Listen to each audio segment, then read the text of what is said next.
तो पॉलिटी की हम जो अपनी लेक्चर सीरीज चल रही है उसके लेक्चर नंबर 3 या पार्ट नंबर 3 बोल सकते हैं, उसमें आ चुके हैं।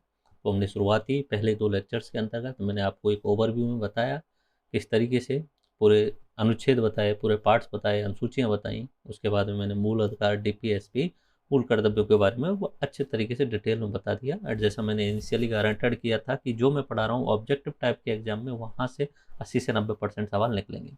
तो अब अगला जो हमारा ये लेक्चर है, अगला जो पार्ट है, उसमें हम पहले कार्यपालिका को लेंगे। इससे अगले वाले पार्ट के अंतर्गत हम अपनी विधायिका को लेंगे एंड देन अगले वाले में न्यायपालिका को लेंगे। और उसके बाद जो बचे हुए संवैधानिक निकाय और गैर संवैधानिक निकाय हैं उन सबको शामिल करेंगे और भाषा से रिलेटेड, इमरजेंसी से रिलेटेड जितने भी प्रावधान हैं उनको देखेंगे। Okay, so let's start our this part 3, जिसमें हम कार्यपालिका की बात करेंगे। आप पहले ये तो समझ चुके होंगे कि मेरे जो वाले लेक्चर पार्ट चल रहे हैं वो अलग हैं और हमारे संविधान में जो पार्ट लिखे हुए हैं वो अलग तरीके से। तो मैंने तो कंडेंस करके उन्हें 6 लेक्चर्स के अंदर डिवाइड किया है या 6 पार्ट के अंदर डिवाइड किया है। बाकी संविधान के अंतर्गत पूरे 22 भाग हैं, उनसे कन्फ्यूजन नहीं करना है आपको। टोटल 22 भाग हैं। ओके, सो इस भाग के अंतर्गत हम कार्यपालिका एग्जीक्यूटिव के बारे में देखने वाले हैं एंड जिसमें हम प्रमुख अनुच्छेद एवं संविधान संशोधन, ये तो लास्ट की बात है। पार्ट 5 में अपना आर्टिकल नंबर 52 से 151 तक आता है, आपको याद ही होगा। ओके, तो संघीय कार्यपालिका यूनियन एग्जीक्यूटिव देखेंगे जिसके अंतर्गत राष्ट्रपति, उपराष्ट्रपति, मंत्रिपरिषद, महाधिवक्ता। देखो कोई भी पद हम जो पढ़ेंगे ना उसमें सबसे पहले तो हम ये देखेंगे उससे रिलेटेड आर्टिकल्स कौन से हैं, उससे रिलेटेड अनुच्छेद कौन से हैं। फिर उसके बाद में उसकी नियुक्ति कैसे की जाती है, उसको नियुक्त कौन करता है, उसकी शपथ कौन दिलाता है, उसकी सैलरी क्या है, उसका टेन्योर कितना है, उसको हटाया कैसे जा सकता है, अगर वो अनुपस्थित है तो उसकी अनुपस्थिति में उसका कार्यभार कौन संभालेगा, ये सब इन सब के लिए देखना है। राष्ट्रपति, उपराष्ट्रपति एंड मंत्रिपरिषद एंड महाधिवक्ता। मैंने बहुत ज़्यादा गागर में सागर किया हुआ है। राष्ट्रपति वाले को एक पेज के अंतर्गत इस तरीके से मैंने डिफाइन किया हुआ है कि उससे बाहर कोई भी सवाल जो है वो बाहर नहीं जा सकता। जैसे राष्ट्रपति को अगर पढ़ना है तो राष्ट्रपति की योग्यता हमें देखनी होगी। ओके, फिर उम्मीदवार होने की योग्यता अलग होने की, उम्मीदवार बनने के टाइम पे उससे पहले आप राष्ट्रपति बन सकते हो उसकी योग्यता अलग है, लेकिन उम्मीदवार बनने की देन शपथ, उसके वेतन, कार्यकाल, 5 वर्ष से पूर्व हटाने की क्या स्थिति है, कार्य, ये हम देखेंगे इसके अंतर्गत। ओके, और इससे प्रमुख अनुच्छेद ये रहे। ठीक है, तो ये पूरा कवर है, इससे बाहर पढ़ने की कोई जरूरत नहीं है। जैसा मैंने इनिशियली कहा था कि एम लक्ष्मीकांत और एनसीईआरटी का निचोड़ है। ओके, एंड उसी के साथ साथ में जो पार्ट 6 है अपना संविधान का, उसमें राज्य की कार्यपालिका के बारे में वर्णन किया गया है। अनुच्छेद नंबर 52 से शुरू हो जाता है। तो उसमें हम राज्यपाल, मंत्रिपरिषद एवं एडवोकेट जनरल के बारे में देखेंगे। ओके, तो यहाँ पे अटॉर्नी जनरल और एडवोकेट जनरल दोनों को समाहित भी कर लेंगे और लास्ट में अपना जो संवैधानिक निकाय है उसमें भी शामिल होंगे। ओके, सो पार्ट 4 जो अपना आएगा उसमें हम विधायिका की बात करेंगे। इससे अगला वाला जो भाग होगा उसमें हम संघीय व्यवस्थापिका, राज्य व्यवस्थापिका, स्थानीय सुशासन, जिला प्रशासन, केंद्र राज्य संबंध और प्रमुख अनुच्छेद, और उनको दो हर लेक्चर के साथ में रिवाइज करा रहा हूँ। ठीक है, so let's start with the भारतीय लोकतंत्र। हमारे भारतीय लोकतंत्र के बारे में आपको पता ही है, मैं पहले काफ़ी बार बता चुका हूँ कि भारतीय लोकतंत्र जो है उसके 3 स्तंभ हैं।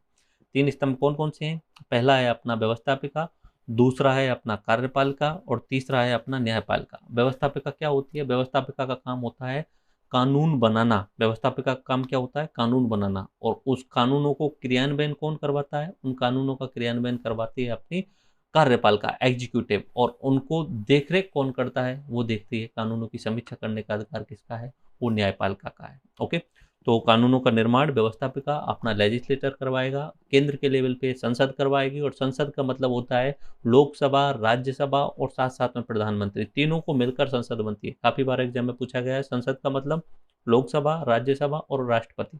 मतलब किस तरीके से कोई भी अगर बिल आपको पारित करवाना है, कानून बनाना है, तो आपको पहले राज्यसभा और लोकसभा से पारित करवाना पड़ेगा उसे। ठीक है, उसके बाद में जब तक राष्ट्रपति के दस्तखत नहीं होंगे तब तक वो कानून नहीं बनेगा। तो संसद के अंतर्गत या व्यवस्थापिका के अंतर्गत, विधायिका के अंतर्गत कौन शामिल हो जाते हैं? लोकसभा, राज्यसभा और राष्ट्रपति। अगर मैं इसी चीज को अगर राज्य के लेवल पर लेकर के आऊं, इसी चीज को मैं अपने स्टेट लेवल पे लेके आऊं, तो राज्यपाल, राज्य विधानमंडल और राज्य विधान परिषद, इन तीनों को मिलकर के बनता है अपनी विधायिका, राज्य की विधायिका। जब तक राज्यपाल के दस्तक नहीं होंगे तब तक कोई कानून नहीं बन पाएगा। ओके, तो कानूनों का निर्माण करना अपनी विधायिका का काम है। अब कानूनों का क्रियान्वयन कार्यपाल का। अब कार्यपालिका भी दो तरीके की होती है, एक तो होती है स्थायी कार्यपालिका और एक होती है अस्थायी कार्यपालिका। अस्थायी कार्यपालिका पहले देखते हैं, जिसे हम जो है वो पॉलिटिकल एग्जीक्यूटिव भी बोलते हैं। Political executive in the sense कि हर 5 साल में चुनाव होते हैं, 5 साल में चुनाव होने के बाद में अगर आप बदलना चाहें तो उन्हें बदल सकते हो। ये राजनीतिक कार्यपालिका होती है, अस्थायी होती है, हर 5 साल में बदल सकते हो आप चाहो तो। अगर आप संतुष्ट नहीं हैं उनसे तो आप वोट जो है वो दूसरी पार्टी को दीजिए, नए लोग आ जाएँगे, नई कार्यपालिका बन जाएगी। 2004 से लेकर 2014 तक जो थी कांग्रेस लेड यूपीए सरकार थी।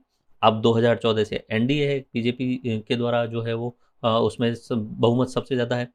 तो अस्थायी कार्यपालिका और स्थायी कार्यपालिका, स्थायी कार्यपालिका कौन सी होती है? स्थायी कार्यपालिका वो होती है जो आईएएस, आरएएस और बाकी जितने भी कर्मचारी होते हैं, सरकारी कर्मचारी जितने होते हैं वो स्थायी कार्यपालिका में आते हैं, क्योंकि कर्मचारियों का काम भी क्रियान्वयन करवाना होता है।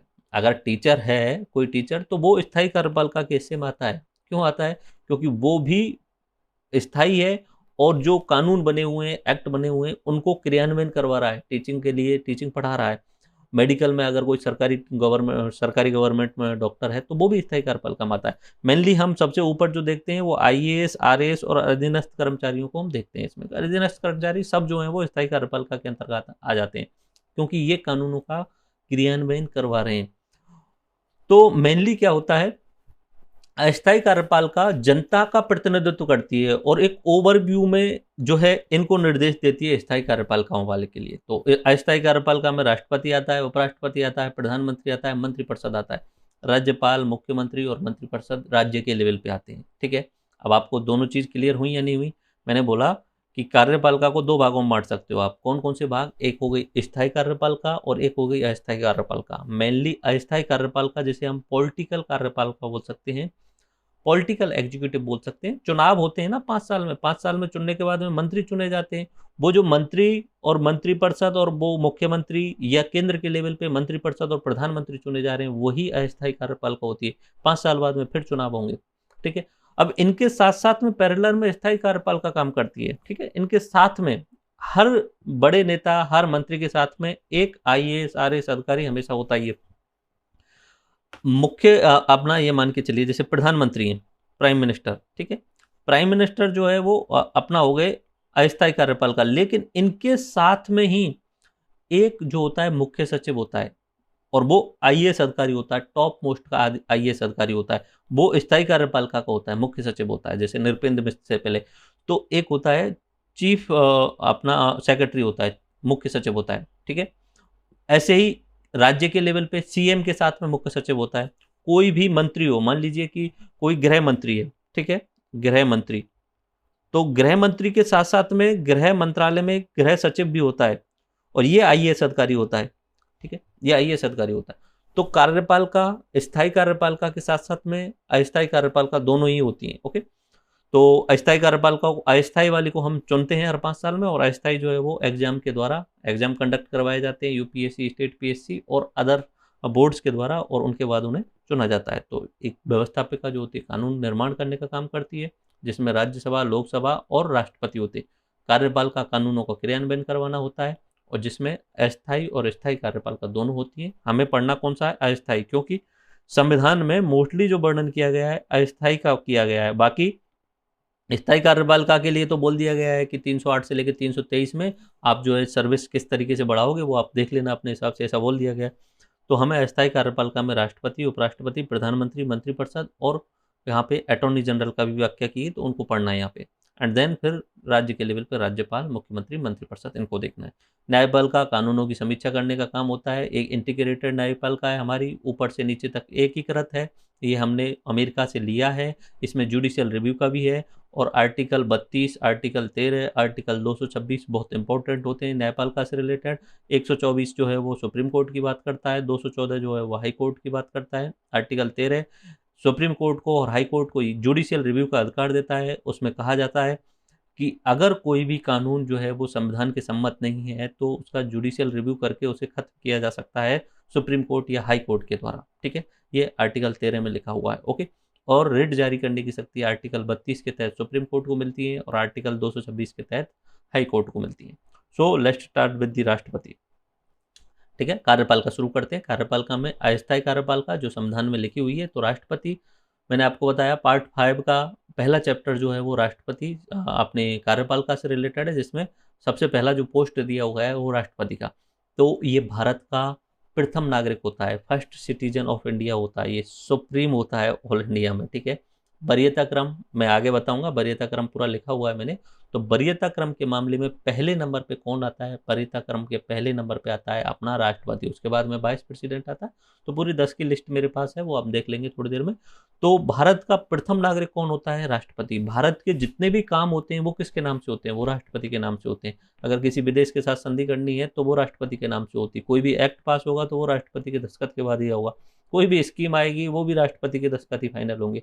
प्रधानमंत्री हमारा वास्तविक कार्यपालिका का अध्यक्ष होता है, लेकिन नाम मात्र कार्यपालिका का अध्यक्ष कौन होता है? राष्ट्रपति। नाम तो राष्ट्रपति का ही चलता है, हर चीज पे नाम राष्ट्रपति का ही होता है। ओके, बाकी शक्ति किसके पास में? प्रधानमंत्री के पास में। सब चीज पावर प्रधानमंत्री के पास में। ज्यादातर माइंड किसका काम करता है? प्रधानमंत्री का। राष्ट्रपति को क्या करना होता है? दस्तखत करना होता है। ओके, तो आर्टिकल नंबर 52 में लिखा हुआ है भारत का एक राष्ट्रपति होगा। आपको 52, 63 और 74 तीन आर्टिकल याद हो गए होंगे। उसके अलावा 79, 80 और 81 सरला, संसद, राज्यसभा और लोकसभा। ध्यान रखना है 79, 79, 80 और 81। 79 में संसद का प्रावधान है और 80 में राज्यसभा और 81 में लोकसभा का संरचना क्या रहेगी, ये प्रावधान है। ओके, तो ये कुछ इंपॉर्टेंट जो भी आर्टिकल मुझे जैसे जैसे ध्यान आएंगे रिवाइज कराता चलूंगा आपको। तो भारत का राष्ट्रपति होगा आर्टिकल नंबर में, there shall be president of India, और ये हमेशा ही रहेगा। ओके, और ये कार्यपालिका का संवैधानिक प्रधान होगा। ठीक है, कार्यपालिका का ये संवैधानिक प्रधान है, संविधान के आधार पे ये प्रधान ही है। वास्तविकता में जो है वो प्रधान कौन रहेंगे? मुख्यमंत्री, प्रधानमंत्री रहने वाले। देश का प्रथम नागरिक होता है और तीनों सेनाओं का सेनापति होता है। तो राष्ट्रपति तीनों सेनाओं का सेनापति होता है, याद रख लेना। तो कोई भी पद हमें पढ़ना है तो पहले उसकी योग्यता देखेंगे कि उसकी एलिजिबिलिटी क्या है, फिर उसके चुनाव से रिलेटेड बात करेंगे कि एक तो निर्वाचक मंडल होता है और एक चुनाव प्रक्रिया होती है। निर्वाचक मंडल का मतलब होता है कि कौन कौन उसके चुनाव में भाग ले सकते हैं, निर्वाचक मंडल। ठीक है, ये चीज आपको समझनी चाहिए। जैसे कि मान लीजिए निर्वाचक मंडल, तो निर्वाचक मंडल जैसे राष्ट्रपति का बोलेंगे तो हम डायरेक्टली राष्ट्रपति के चुनाव में भाग नहीं लेते हैं, लेकिन हम अप्रत्यक्ष रूप से भाग लेते हैं। तो इसके चुनाव में कौन भाग लेते हैं? एमपी और एमएलए जो चुने हुए हैं वो भाग लेते हैं डायरेक्टली। ठीक है, तो ये निर्वाचक मंडल होता है जो उसको वोट डालने वाले हैं। ग्राम पंचायत में जब सरपंच का चुनाव होता है तो 18+ वाले जो भी व्यक्ति हैं वो सब निर्वाचक मंडल में आते हैं। अब प्रक्रिया होती है कि किस तरीके से चुनाव की प्रक्रिया होती है, थोड़ी देर में देखते हैं। एकल संक्रमणीय मत पद्धति जो प्रक्रिया है वो अभी देखते हैं। शपथ, ओथ कौन दिलाता है? ठीक है, एंड कैसे, उसके अलावा कार्यकाल कितना होता है, वेतन कितना होता है, त्यागपत्र होता है, कोई भी पद हो, ये सब चीजें आपको देखनी होंगी। और इसी तरीके से एक एक पेज के अंतर्गत मैंने उन्हें समराइज किया हुआ है। So let's start with the president. Eligibility, देखो सबसे पहली बात तो भारत का नागरिक होना चाहिए। कोई भी व्यक्ति हो, कोई भी पद हो, भारत से रिलेटेड संविधान में कोई पद हो, वो विदेशी लोगों के लिए तो हो ही नहीं सकता। तो इस बात को तो आपको सब याद करने की जरूरत है नहीं। कहीं अगर लिखा हुआ है भारत का नागरिक चाहिए पद में, तो निश्चित सी बात है यार, बिना भारत का नागरिक ऐसा तो है नहीं अमेरिका का कोई व्यक्ति आके बोल दे मुझे भी राष्ट्रपति चुनाव लड़ना है, ऐसा नहीं। लेकिन यहाँ सिर्फ इतनी ही शर्त है कि भारत का नागरिक होना चाहिए बस। उसने कैसे नागरिकता हासिल करी है ये कहीं कुछ भी नहीं लिखा हुआ है। जैसे प्रधानमंत्री वाले ऑप्शन में भी आएगा, सोनिया गांधी जी के लिए जो ऑप्शन था कि प्रधानमंत्री बन सकती है या नहीं बन सकती, तो भारत का नागरिक होना ही पर्याप्त है। उसमें आपने कैसे और कब नागरिकता हासिल की है ऐसा कोई ऑप्शन है नहीं। न्यूनतम 35 वर्ष होनी चाहिए, तो एज आपको थोड़ा सा याद रखनी है, 35 वर्ष। लोकसभा एमपी निर्वाचित होने की योग्यता होनी चाहिए, तो हम थोड़ी देर में देख लेंगे। और लाभ का कोई पद धारण नहीं करना चाहिए, तो नॉर्मल सी बात है।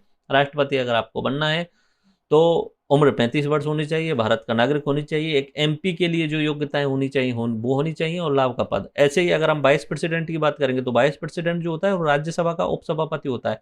तो उसकी योग्यताएं राज्यसभा का जो है वो निर्वाचित होने की, राज्यसभा सदस्य निर्वाचित होने की योग्यताएं होनी चाहिए। राज्यसभा का एमपी निर्वाचित होने की सदस्यता होनी चाहिए। लाभ का पद सबके लिए ही मना है, लाभ का पद नहीं रख सकते। ओके, उम्मीदवार होने की योग्यता, अब उसे उम्मीदवार बनना है तो पहले क्या होता था कि कोई भी व्यक्ति जो है वो अपना मनमर्जी फॉर्म भर देता था राष्ट्रपति का। कोई भी अपने आप को प्रसिद्ध करने के लिए जो है वो कोई भी चुनावों में खड़ा हो जाता था। रैंडमली मैं खड़ा हो जाऊं, राष्ट्रपति चुनाव हो सकता हूं, रोक टोक है नहीं, क्योंकि ये शर्तें थी। फिर बाद में उन्होंने कुछ संशोधन करते हुए कि और कुछ उम्मीदवार अब बनना है आपको, तो कुछ योग्यताएं लगा दी कि आपको 50 प्रस्तावक चाहिए। अब 50 प्रस्तावक कहाँ से लाओगे? वही प्रस्तावक लाओ जो आपके इलेक्ट्रोल में आ रहे हैं, जो निर्वाचक मंडल में आ रहे हैं। या तो आप 50 एमपी लाओ, 50 एमएलए लाओ, और वो आपका प्रस्ताव करने वाले होने चाहिए कि मैं प्रस्ताव करता हूँ XYZ व्यक्ति को राष्ट्रपति पद पे, ठीक है, इस तरीके से बोलने वाले होने चाहिए। उसके बाद में 50 अनुमोदक होने चाहिए। 50 अनुमोदक यानी ताली बजाने वाले कि हाँ साहब हम अनुमोदन करते हैं कि इन्हें भी राष्ट्रपति पद के लिए खड़ा किया जाए, है, ठीक है। तो 50 प्रस्तावक और 50 अनुमोदक। उसके बाद में 15,000 रुपये की जमानत राशि भी होनी चाहिए और कुल वैध मतों का 1/6 हिस्सा आपको प्राप्त करना होगा, अदरवाइज आपकी जो 15,000 रुपये की जमानत राशि है वो जब्त हो जाएगी। तो जमानत राशि तो कोई बड़ी बात नहीं है, क्योंकि 15,000 रुपये कोई बड़ी बात नहीं होती राष्ट्रपति पद के लिए, बट मोर इम्पोर्टेंट है कि आप 50 अनुमोदक प्रस्तावक और अनुमोदक लाओ, ये इंपॉर्टेंट है। अब मैं चाहूँ कि मैं राष्ट्रपति के पद पर लड़ना चाहता हूँ तो मैं 50 MP और MLA को तैयार ही नहीं कर पाऊंगा, वो तो कोई बड़ी पार्टी होगी वही तैयार कर पाएगी। पहले क्या होता था, कुछ लोग थे जो बस ऐसे ही रैंडमली कुछ काम करते थे और जब मन करता था तब राष्ट्रपति के चुनाव में जो है वो फॉर्म डाल देते थे, जैसे कोई भर्ती निकलती उस हिसाब से फॉर्म डाल देते थे। अब उन्हें रोक टोक करने की वो थी, अब वो नहीं डाल सकते क्योंकि उन्हें 50 MP और MLA से पहले प्रस्ताव और अनुमोदन करवाना पड़ेगा। ओके, 15,000 रुपये की जमानत राशि, 1/6 अगर आपके वोट नहीं आए, जितना इलेक्ट्रोल सिस्टम है आपका, तो फिर आप जो है वो 15,000 रुपये गंवा बैठोगे। ओके, एंड पद्धति जो है वो समानुपातिक प्रतिनिधित्व एकल संक्रमण मत पद्धति है चुनाव की। प्रोपोर्शनल रिप्रेजेंटेशन सिंगल ट्रांसफरेबल, ये हमारी राष्ट्रपति के चुनाव की पद्धति है। अब आप इससे थोड़ा सा घबरा गए होंगे, तो पहले आप ये राष्ट्रपति के चुनाव की प्रक्रिया और निर्वाचक मंडल को पूरा समझ लीजिए। ओके, तो निर्वाचक मंडल तो मैंने आपको बता दिया कि जो भी MP हैं चुने हुए, राज्यसभा के हों या लोकसभा के हों, चुने हुए होने चाहिए, मनोनीत नहीं होने चाहिए। सारे के सारे MP और सारे के सारे MLA, ठीक है, MLA कहीं पे भी हों, तो दिल्ली पौंडुचेरी भी के भी MLA होंगे यूटी वाले। उसके अलावा 28 राज्य हैं उनके भी, और केंद्र शासित प्रदेशों में 2 ही जगह MLA चुने जाते हैं, बाकी जगह MLA चुने ही नहीं जाते हैं, तो 2 जगह के। तो बस डायरेक्टली ऐसे बोल सकते हो, याद करना बहुत आसान है। निर्वाचक मंडल, कोई आपसे पूछे क्या है, MP और MLA चुने हुए सभी, ठीक है, चुने हुए। अब दिल्ली में भी चुने जा रहे हैं तो वो भी इसमें भाग लेंगे, पुडुचेरी में भी चुने जा रहे हैं तो वो भी, बाकी 28 राज्यों में MLA चुने जा रहे हैं तो वो भी, और MP लोकसभा में भी चुने हुए हैं और राज्यसभा में भी चुने हुए हैं, वो भाग लेंगे इसमें, मनोनीत भाग नहीं लेंगे इसके अंतर्गत, इतना ध्यान रखना है। ओके, तो ये तो हो गया निर्वाचक मंडल, इलेक्ट्रोल जो कॉलेज है इसका, वो हो गया। अब चुनाव की प्रक्रिया, 2 शब्द मैंने बोले थे अभी, आनुपातिक प्रतिनिधित्व एकल संक्रमण मत पद्धति, आनुपातिक प्रतिनिधित्व और एकल संक्रमण मत पद्धति, proportional representation single transferable system, इस तरीके से। तो इसमें क्या है कि एक तरीके से आनुपातिक प्रतिनिधित्व का मतलब तो ये है कि देखो, इसमें भाग लेने वाले जो लोग हैं वो MP और MLA हैं, तो उनके वोट का सबका वैल्यू एक नहीं हो सकती, क्योंकि MP जो है वो बड़े एरिया के लिए चुना जाता है और MLA जो छोटे एरिया के लिए, तो उनके वोट की वैल्यू जो है वो प्रोपोर्शनल में होगी, ठीक है, अनुपात में होगी। तो वोट की वैल्यू निकालना ये, और फिर एकल संक्रमण मत पद्धति, एक के बाद में आगे भी थोड़ी देर में आपको मैं बता देता हूं कि किस तरीके से पूरा वो सिस्टम रहता है। तो पहले वोट की वैल्यू देख लेते हैं।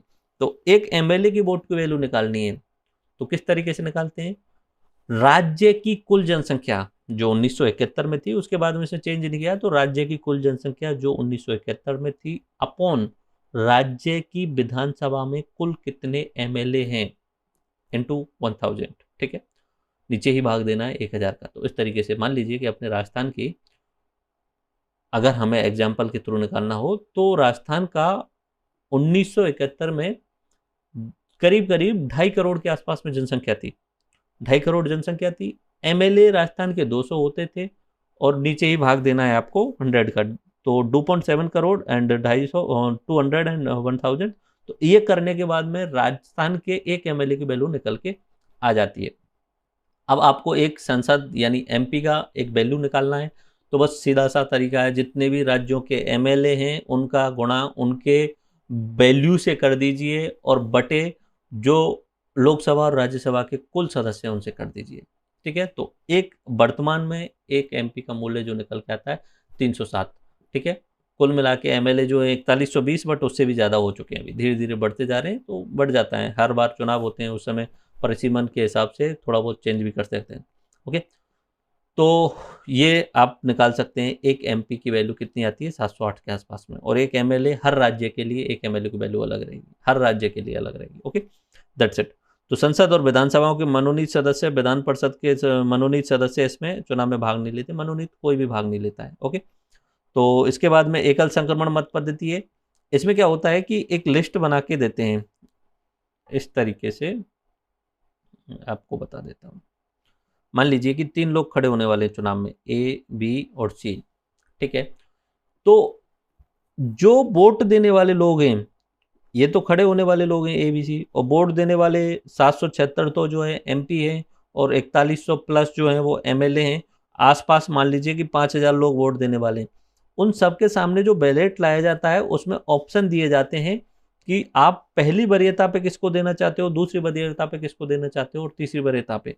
मतलब अगर पहली वरीयता वाला चुनाव जो है वो पहली बार में ही जो है वो ये अपना न्यूनतम कोष प्राप्त नहीं कर पाया। न्यूनतम कोष का मतलब होता है कुल पड़े हुए वैध वोट अपॉन 2+1, यानी कि अगर 100 लोगों ने वोट दिया, 100 लोगों ने वोट दिया तो 100 में 2 का भाग देके +1 करके 51 जो होता है वो न्यूनतम कोष होता है।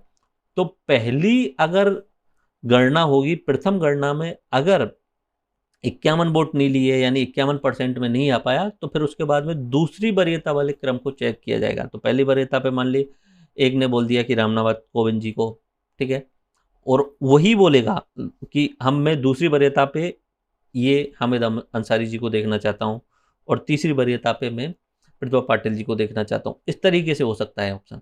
तो हर जो वोट डालने वाला है उसे तीनों ही वरीयताओं को देना होता है कि पहली पे ये, दूसरी पे ये, तीसरी पे ये। उसके बाद में पहली बार में ही अगर न्यूनतम कोष प्राप्त कर लिए गए, न्यूनतम कोष क्या होता है, कुल जितने वोट पड़े अपॉन 2+1, ये न्यूनतम कोष होता है राष्ट्रपति के। ये सबके लिए होता है, मतलब आधे से एक ज्यादा, मतलब इस तरीके से न्यूनतम कोष। अगर पहली बार में जिनको एक एक नंबर डाला हुआ है उनको एक ही बार में मिल गया 50+1, तो वो राष्ट्रपति को से। अगर नहीं हो पाता है तो फिर जो है वो नेक्स्ट चरण के होते हैं। तो यही होता है अपना एकल संक्रमण मत पद्धति, सिंगल ट्रांसफरेबल सिस्टम। ओके, और न्यूनतम कोष मैंने आपके लिए बता दिया। ओके, कौन कौन इलेक्टोरल में भाग ले रहे हैं ये आपको समझ में आ चुका है। एक बार देख लीजिए कौन कौन इलेक्टोरल भाग रहे हैं। एमपी और एमएलए इसमें चुनाव में भाग ले रहे हैं। कौन कौन से एमएलए हैं जो चुने गए हैं, ठीक है, मनोनीत एमएलए नहीं है, मनोनीत एमपी नहीं है। उसके बाद में पद्धति कैसी है, आनुपातिक प्रतिनिधित्व प्रणाली, यानी प्रोपोर्शनल रिप्रेजेंटेशन। हर एमपी का और एमएलए के वोट की वैल्यू अनुपात के आधार पर रहेगी। हर राज्य के एमएलए की वैल्यू अलग रहेगी। आगे बात समझ में, एमपी के वोट की वैल्यू ज़्यादा रहेगी और राज्यों के एमएलए की वैल्यू जो होगी वो कम होगी। जरूरी नहीं है राजस्थान के जो एमएलए की वैल्यू है वही पंजाब की वैल्यू हो, पंजाब के एमएलए की वही यूपी की, ऐसा नहीं है। सूत्र है, फॉर्मूला है। फॉर्मूला क्या है, राज्य की कुल जनसंख्या 1971 में वटे राजस्थान या कोई भी राज्य हो, राज्य की विधानसभा कि कुल एमएलए इन 2000, इस तरीके से एक एमएलए की वैल्यू निकाली जाती है। और एमपी की वैल्यू निकालने का कुल जितने भी एमएलए हैं उनकी वैल्यू का गुणा करके और अपॉन जितने एमपी हैं उनका भाग दे दिया जाता है। टोटल 776 के आसपास एमपी हैं तो उनका भाग दे दिया जाता है, तो एक एमपी या सांसद की वैल्यू निकल के आ जाती है। तो ये राष्ट्रपति की चुनाव प्रक्रिया से संबंधित बात हो गई। ओके, तो उम्मीदवार होने की योग्यता 50 जो है वो प्रस्तावक और अनुमोदक होने चाहिए, और जमानत राशि प्राप्त करने के लिए आपको मिनिमम 1/6 वोट लाने होंगे। ओके, शपथ कौन दिलवाता है, शपथ दिलाता है इनके लिए chief justice of supreme court, chief justice of India, अपने इंडिया के सर्वोच्च न्यायालय के मुख्य न्यायाधीश इनको शपथ दिलवाते हैं। अगर वो चीफ जस्टिस ऑफ इंडिया उपस्थित नहीं है तो उनकी अनुपस्थिति में जो वरिष्ठ जज होगा, जो सीनियर मोस्ट जज होगा, वो जो है वो शपथ दिलवाता है। कार्यकाल 5 साल होता है, और नॉर्मली लिखा हुआ है कि अगर कोई नया राष्ट्रपति तब तक पद ग्रहण नहीं करेगा तब तक जो है वो कार्यकाल चलता रहेगा। मान लीजिए कि किन्हीं कारणों से जो है वो चुनाव करने में देरी हो गई राष्ट्रपति का, तो नए राष्ट्रपति के पद ग्रहण करने तक पुराना राष्ट्रपति जो है वो पद पर रहेगा। वैसे 5 साल का कार्यकाल है, लेकिन 5 साल से ज़्यादा बढ़ाया जा सकता है, लेकिन वो पद पर तब तक रहेगा जब तक नया राष्ट्रपति चुन लिया जाए। ओके, और क्या इन्हें दोबारा रीअपॉइंटमेंट किया जा सकता है? हाँ, ऐसा किया जा सकता है। डॉक्टर राजेंद्र प्रसाद को दोबारा से रीअपॉइंटमेंट किया गया था। ओके, 5 वर्ष से पूर्व अगर इन्हें पद से हटाना हो तो पहला तो है कि राष्ट्रपति जी को लगे कि अब भाई मुझे त्यागपत्र देना चाहिए, मुझे ये सुख सुविधाएं मिल रही हैं, इनसे थोड़ा सा मोहमाया से हटके वानप्रस्थ कर लेना चाहिए। तो वो त्यागपत्र जो है वो उपराष्ट्रपति को दे सकते हैं। ध्यान रखना है, राष्ट्रपति किसको दे रहा है? उपराष्ट्रपति को। उपराष्ट्रपति राष्ट्रपति को त्यागपत्र देगा। या उनकी मृत्यु हो जाती है तो ऑटोमेटिक 5 वर्ष से पूर्व हट ही जाते हैं। या उन पे महाभियोग चलाया जा सकता है साबित कदाचार के आधार पे, ठीक है। तो लगे कि वो दिवालिया हो गए, मेंटली डिस्टर्ब हो गए, वो काम करने में असमर्थ हैं, या वो कुछ किसी तरीके से प्रॉपर वे में काम नहीं कर रहे हैं, ठीक है, तो उन पे महाभियोग भी चलाया जा सकता है। और उनका पद अगर रिक्त हो जाता है तो 6 माह के अंतर्गत चुनाव कराना जरूरी है। वो पद खाली नहीं रहना चाहिए, तब तक उपराष्ट्रपति as a caretaker president का काम करेंगे। ओके, तो महाभियोग की प्रक्रिया मैंने बोली। इम्पीचमेंट की प्रक्रिया क्या होती है? तो ये इम्पीचमेंट की प्रक्रिया समझ लेते हैं कि किस तरीके से अगर राष्ट्रपति अपने कर्तव्यों का जो निर्वहन सही से नहीं कर रहा है तो किस तरीके से उसे हटाया जा सकता है, ठीक है। तो ये शुरू करते हैं। ओके, देखो यहाँ पे हम मानते हैं कि सदन है, एक सदन ए और एक है सदन बी और सी, एक्चुअली सदन बी और सदन सी। और एक्चुअल मैंने पहले आपको बोला हुआ है कि जो राष्ट्रपति का जो संसद जो होती है वो लोकसभा, राज्यसभा और राष्ट्रपति से मिलकर बनी होती है।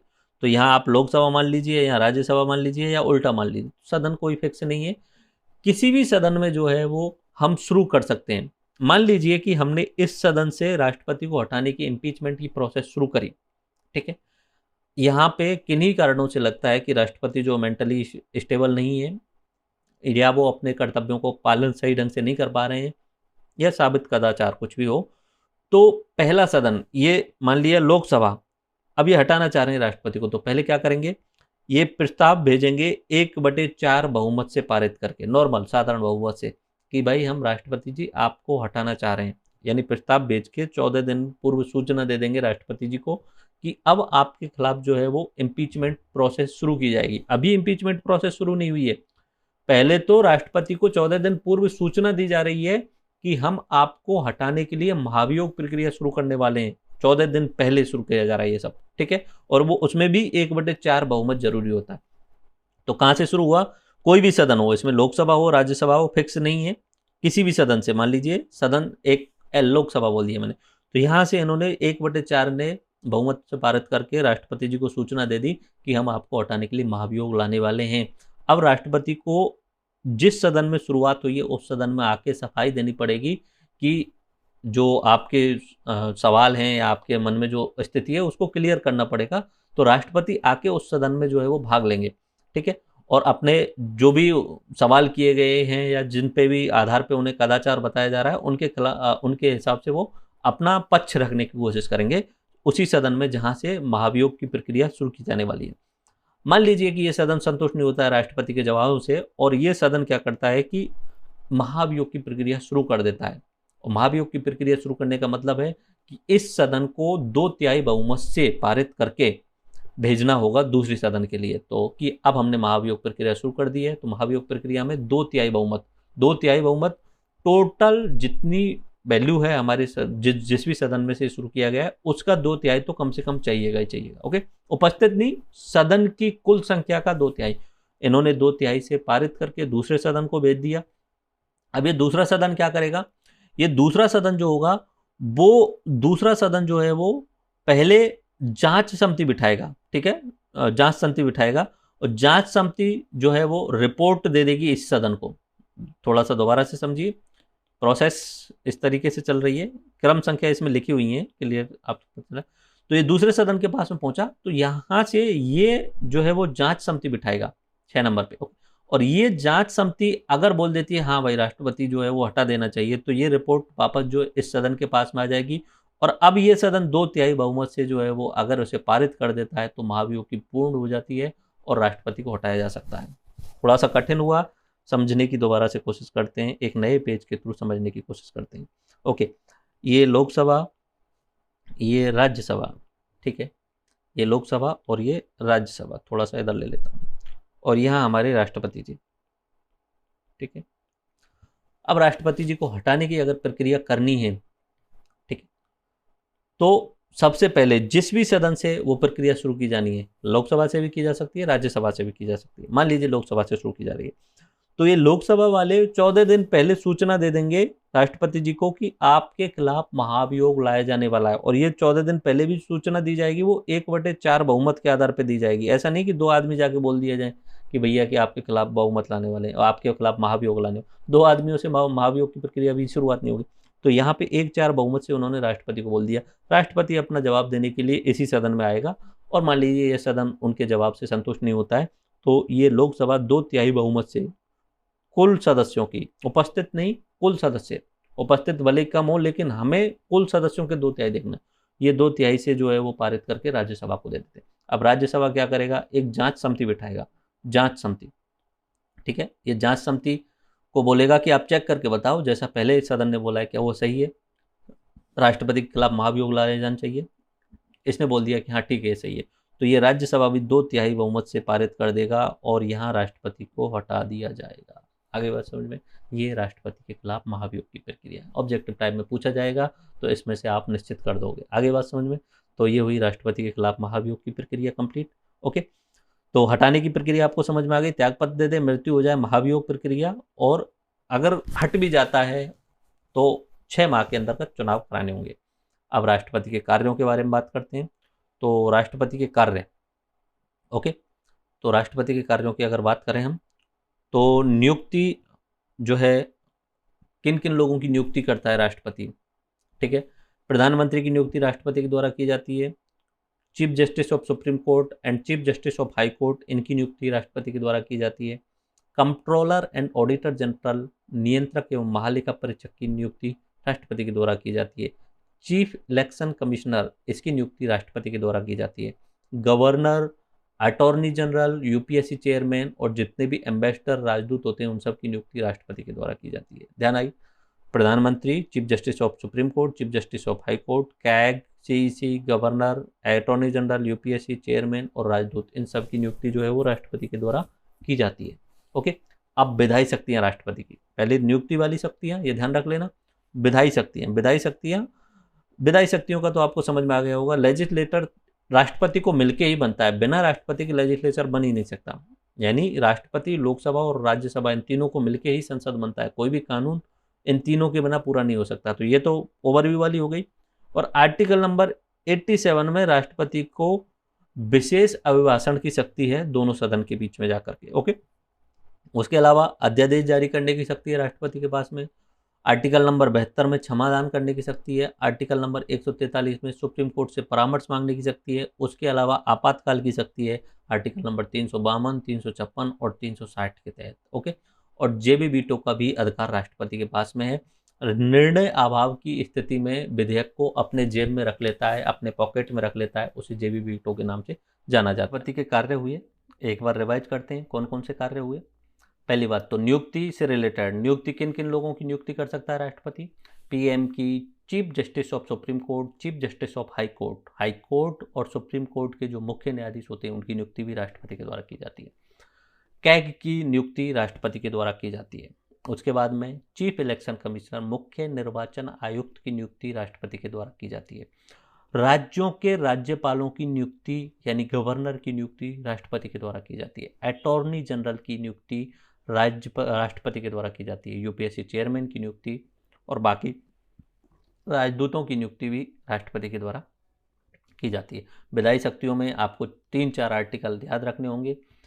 एक तो राष्ट्रपति, लोकसभा और राज्यसभा मिलकर के जो है वो संसद बनती है, विधायिका बनती है। आर्टिकल नंबर 87 में राष्ट्रपति का विशेष अभिभाषण की शक्ति है, जो दोनों सदनों के समक्ष प्रस्तुत करता है। जो नई अगर लोकसभा बनती है तब भी वो भाषण देता है। ओके, एंड देन अध्यादेश जारी करने की शक्ति का 123 वाला आर्टिकल है। उसके अलावा 72 वाला जो है वो क्षमादान की शक्ति है। और आर्टिकल नंबर 143 में सुप्रीम कोर्ट से परामर्श मांग सकता है। सुप्रीम कोर्ट परामर्श दे ना दे सुप्रीम कोर्ट की मर्जी, और उस परामर्श को माने ना माने राष्ट्रपति की मर्जी। आर्टिकल नंबर 143 में बट सुप्रीम कोर्ट से परामर्श मांगने की शक्ति है उसके पास में। और आपातकाल की शक्ति 52, 352, 356 और 360। वीटो है ही आपके पास में। वीटो का भी एक बार प्रयोग किया गया है अब तक। किया तो क्या डाक विधेयक से रिलेटेड था, और ये राजीव गांधी समय पे ज्ञानी जैल सिंह के द्वारा एक बार ट्राई किया गया था, बाकी बाद में वो पास कर दिया गया था। ओके, तो जेबी वीटो मतलब निर्णय अभाव की स्थिति में, जब सरकार से अनबन होती है तभी ऐसा होता है, बाकी राष्ट्रपति के पास में तो निर्णय करने की कोई शक्ति होती नहीं है एक्चुअली में। निर्णय अभाव कहाँ से आया? तो राष्ट्रपति की अगर बन नहीं रही है सरकार से तब ऐसा होता है। बाकी राष्ट्रपति की बनेगी क्यों नहीं, बननी चाहिए, क्योंकि राष्ट्रपति को जो है वो सरकार के लोगों ने, एमपी और एमएलए ने नियुक्त किया है। तो निश्चित सी बात है कि महाभियोग लेके आ जाएंगे अगर वो ऐसा नहीं करते हैं, राष्ट्रपति कहना नहीं मानते हैं तो। Okay, that's it. तो राष्ट्रपति के रिलेटेड आर्टिकल रिवाइज करते हैं। आर्टिकल नंबर 52 में लिखा है there shall be a president of India, तो राष्ट्रपति होना चाहिए, 52 में लिख दिया। 53 में लिख दिया है कि कार्यपालिका का अध्यक्ष, कार्यपालिका का जो नाम मात्र का जो अध्यक्ष होगा, एग्जीक्यूटिव जो होगा, वो प्रेसिडेंट ही होगा। ओके, एंड अपना मतदाता कौन होंगे इनके लिए, निर्वाचक मंडल कौन होगा, तो एमपी और एमएलए यहाँ पे वोट डालेंगे, जो चुने हुए एमपी और एमएलए वो वोट डालेंगे, वो मतदाता होते हैं चुनाव में। निर्वाचन पद्धति कैसी है? एकल एक आनुपातिक प्रतिनिधित्व, एकल संक्रमणीय मत पद्धति इनकी जो है वो निर्वाचन मत पद्धति है। पदावधि कितनी रहती है? 5 साल की रहती है, हटाया जा सकता है। अगर त्यागपत्र देता है तो उपराष्ट्रपति को दे देता। और महाभियोग की प्रक्रिया किसी भी सदन से शुरू की जा सकती है, लेकिन 14 दिन पूर्व सदन के 1/4 सदस्यों द्वारा राष्ट्रपति को सूचित किया जाएगा। राष्ट्रपति उस सदन में आकर के अपनी पक्ष रखेगा। अगर सदन सहमत नहीं है तो वो 2/3 बहुमत से पारित करके दूसरे सदन को भेज देता है। दूसरा सदन वहाँ पे रिपोर्ट के लिए जांच समिति बनाता है। जांच समिति भी हाँ कर देती है तो दूसरा सदन भी 2/3 से पारित करके महाभियोग कंप्लीट कर सकता है। ओके, और ये राष्ट्रपति की पोस्ट कभी भी 6 महीने से ज़्यादा खाली नहीं रह सकती। उस समय तक चुनाव करवाना ही होगा 6 महीने के भीतर। और जब तक वो राष्ट्रपति है नहीं तब तक उपराष्ट्रपति राष्ट्रपति के रूप में काम करने वाले होंगे। ओके, पुनः निर्वाचन हो सकता है, बिल्कुल उन्होंने लिखा हुआ आर्टिकल नंबर 57 में राष्ट्रपति को पुनः निर्वाचित किया जा सकता है। योग्यता भारत का नागरिक हो, 35 वर्ष पूर्व हो, एंड लोकसभा में चुने जाने के लिए उसकी योग्यताएं पूरी हों, और कोई भी लाभ का पद धारण नहीं करता हो। शर्तें, कंडीशंस हैं कुछ राष्ट्रपति से रिलेटेड। शपथ जो है वो सीजीआई के समक्ष लेता है, चीफ जस्टिस ऑफ इंडिया के सामने। एंड महाभियोग की प्रक्रिया मैंने आपको बता दी। और कार्यवाहक जिम्मेदारी के रूप में उपराष्ट्रपति, ये आर्टिकल नंबर 62 ध्यान रख लेना आप। ओके, अगर राष्ट्रपति अनुपस्थित है, राष्ट्रपति की मृत्यु हो जाती है, राष्ट्रपति त्यागपत्र दे देता है, राष्ट्रपति बीमार है, कार्य नहीं संभाल सकता है अपना, तो उस समय उपराष्ट्रपति जो है वो कार्यवाहक राष्ट्रपति के कार्य करेगा। Okay, vice president will work as a caretaker president, और 6 महीने के अंदर चुनाव करवाने जरूरी है। That's it. आर्टिकल नंबर 62 में ध्यान रखना, 62 में लिखा हुआ है अगर राष्ट्रपति अनुपस्थित है या बीमार है या उसकी मृत्यु हो चुकी है या त्यागपत्र दे दिया है तो वहाँ पे उपराष्ट्रपति राष्ट्रपति के रूप में कार्य करेगा। चुनाव प्रक्रिया बता दी मैंने आपको, ठीक है। ये आपको एक एमएलए का वोट बता दिया, एक एमपी का वैल्यू बता दिया। न्यूनतम कोष का मतलब होता है 51%, जितने वोट पड़े अपॉन 2 + 1 कर दीजिए। ओके, महाभियोग की प्रक्रिया मैंने आपको 2 या 3 बार समझा दी, तो आई थिंक ये आपको क्लियर हुआ कि किस तरीके से राष्ट्रपति की सारी चीज़ें कवर हो गई आपकी। ओके, अब भारत के जो राष्ट्रपति रहे हैं उनको एक बार देख लेते हैं पूरे कौन कौन से राष्ट्रपति रहे। मैंने आपको बताया कि 2 सितंबर 1940 को भारत की संविधान सभा का गठन हुआ, उसी समय अंतरिम सरकार का भी गठन हो चुका था, ठीक है। एंड 9 दिसंबर 1946 को हमारी संविधान सभा की पहली बैठक हुई थी। 11 दिसंबर को राजेंद्र प्रसाद जी को संविधान सभा का अध्यक्ष चुन लिया गया था, अस्थायी अध्यक्ष। जो स्थायी अध्यक्ष चुन लिया गया था, अस्थायी अध्यक्ष थे वो सबसे बुजुर्ग डॉक्टर सच्चिदानंद सिन्हा थे, लेकिन 1-2 दिन बाद में राजेंद्र प्रसाद जी को एक परमानेंट मेंबर, जो चेयरमैन, लोकसभा स्पीकर बोल सकते हैं, या उस समय के हिसाब से अपनी कॉन्स्टिट्यूशन असेंबली का स्पीकर बोल सकते हैं उन्हें, तो वो चुन लिया गया था। उसके बाद में हमारा भारत रिपब्लिक होता है 26 जनवरी 1950 को। रिपब्लिक का मतलब होता है 26 जनवरी 1950 को भारत का संविधान लागू हो गया, उसी दिन से हम गणतंत्र बन गए, और हम जो है खुद के स्वयं प्रभु खुद हो चुके थे।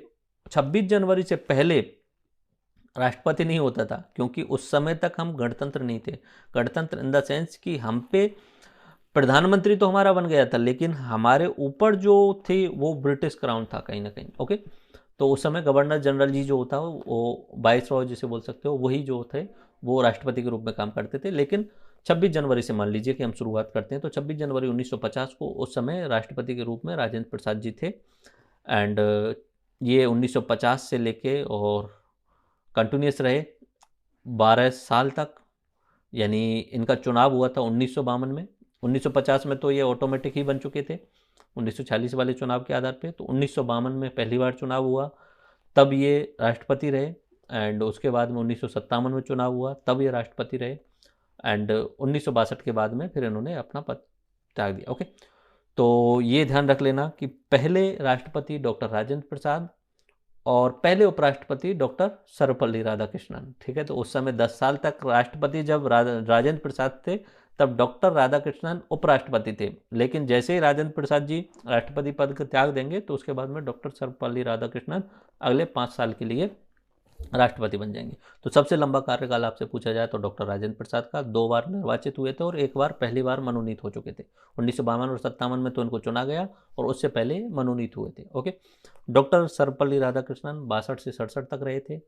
ये 2 बार उपराष्ट्रपति रहे। 5 सितंबर को शिक्षक दिवस मनाया जाता है। ये दार्शनिक राष्ट्रपति थे। इन्हीं के टाइम पे नेहरू जी की मृत्यु हुई थी 1964 में, और जवाहरलाल नेहरू जी की मृत्यु के बाद में लाल बहादुर शास्त्री प्रधानमंत्री बने थे, और इन्हीं के टाइम पे ही लाल बहादुर शास्त्री जी की भी मृत्यु हो चुकी थी। तो इनके टाइम पे इंदिरा गांधी जी भी प्रधानमंत्री बन चुकी थी। तीसरी प्रधानमंत्री के रूप में उन्होंने 1967 में शपथ ले ली थी। उसके बाद में अगले राष्ट्रपति बने थे डॉक्टर जाकिर हुसैन, जो 67 से लेके 69 तक रहे थे, और कार्यकाल के दौरान इनकी मृत्यु हो गई थी और सबसे कम समय तक ये पदासीन रहे थे। सिर्फ 2 साल तक राष्ट्रपति के रूप में रहे थे। कार्यकाल के दौरान मृत्यु होने वाले कौन से राष्ट्रपति रहे? डॉक्टर जाकिर हुसैन।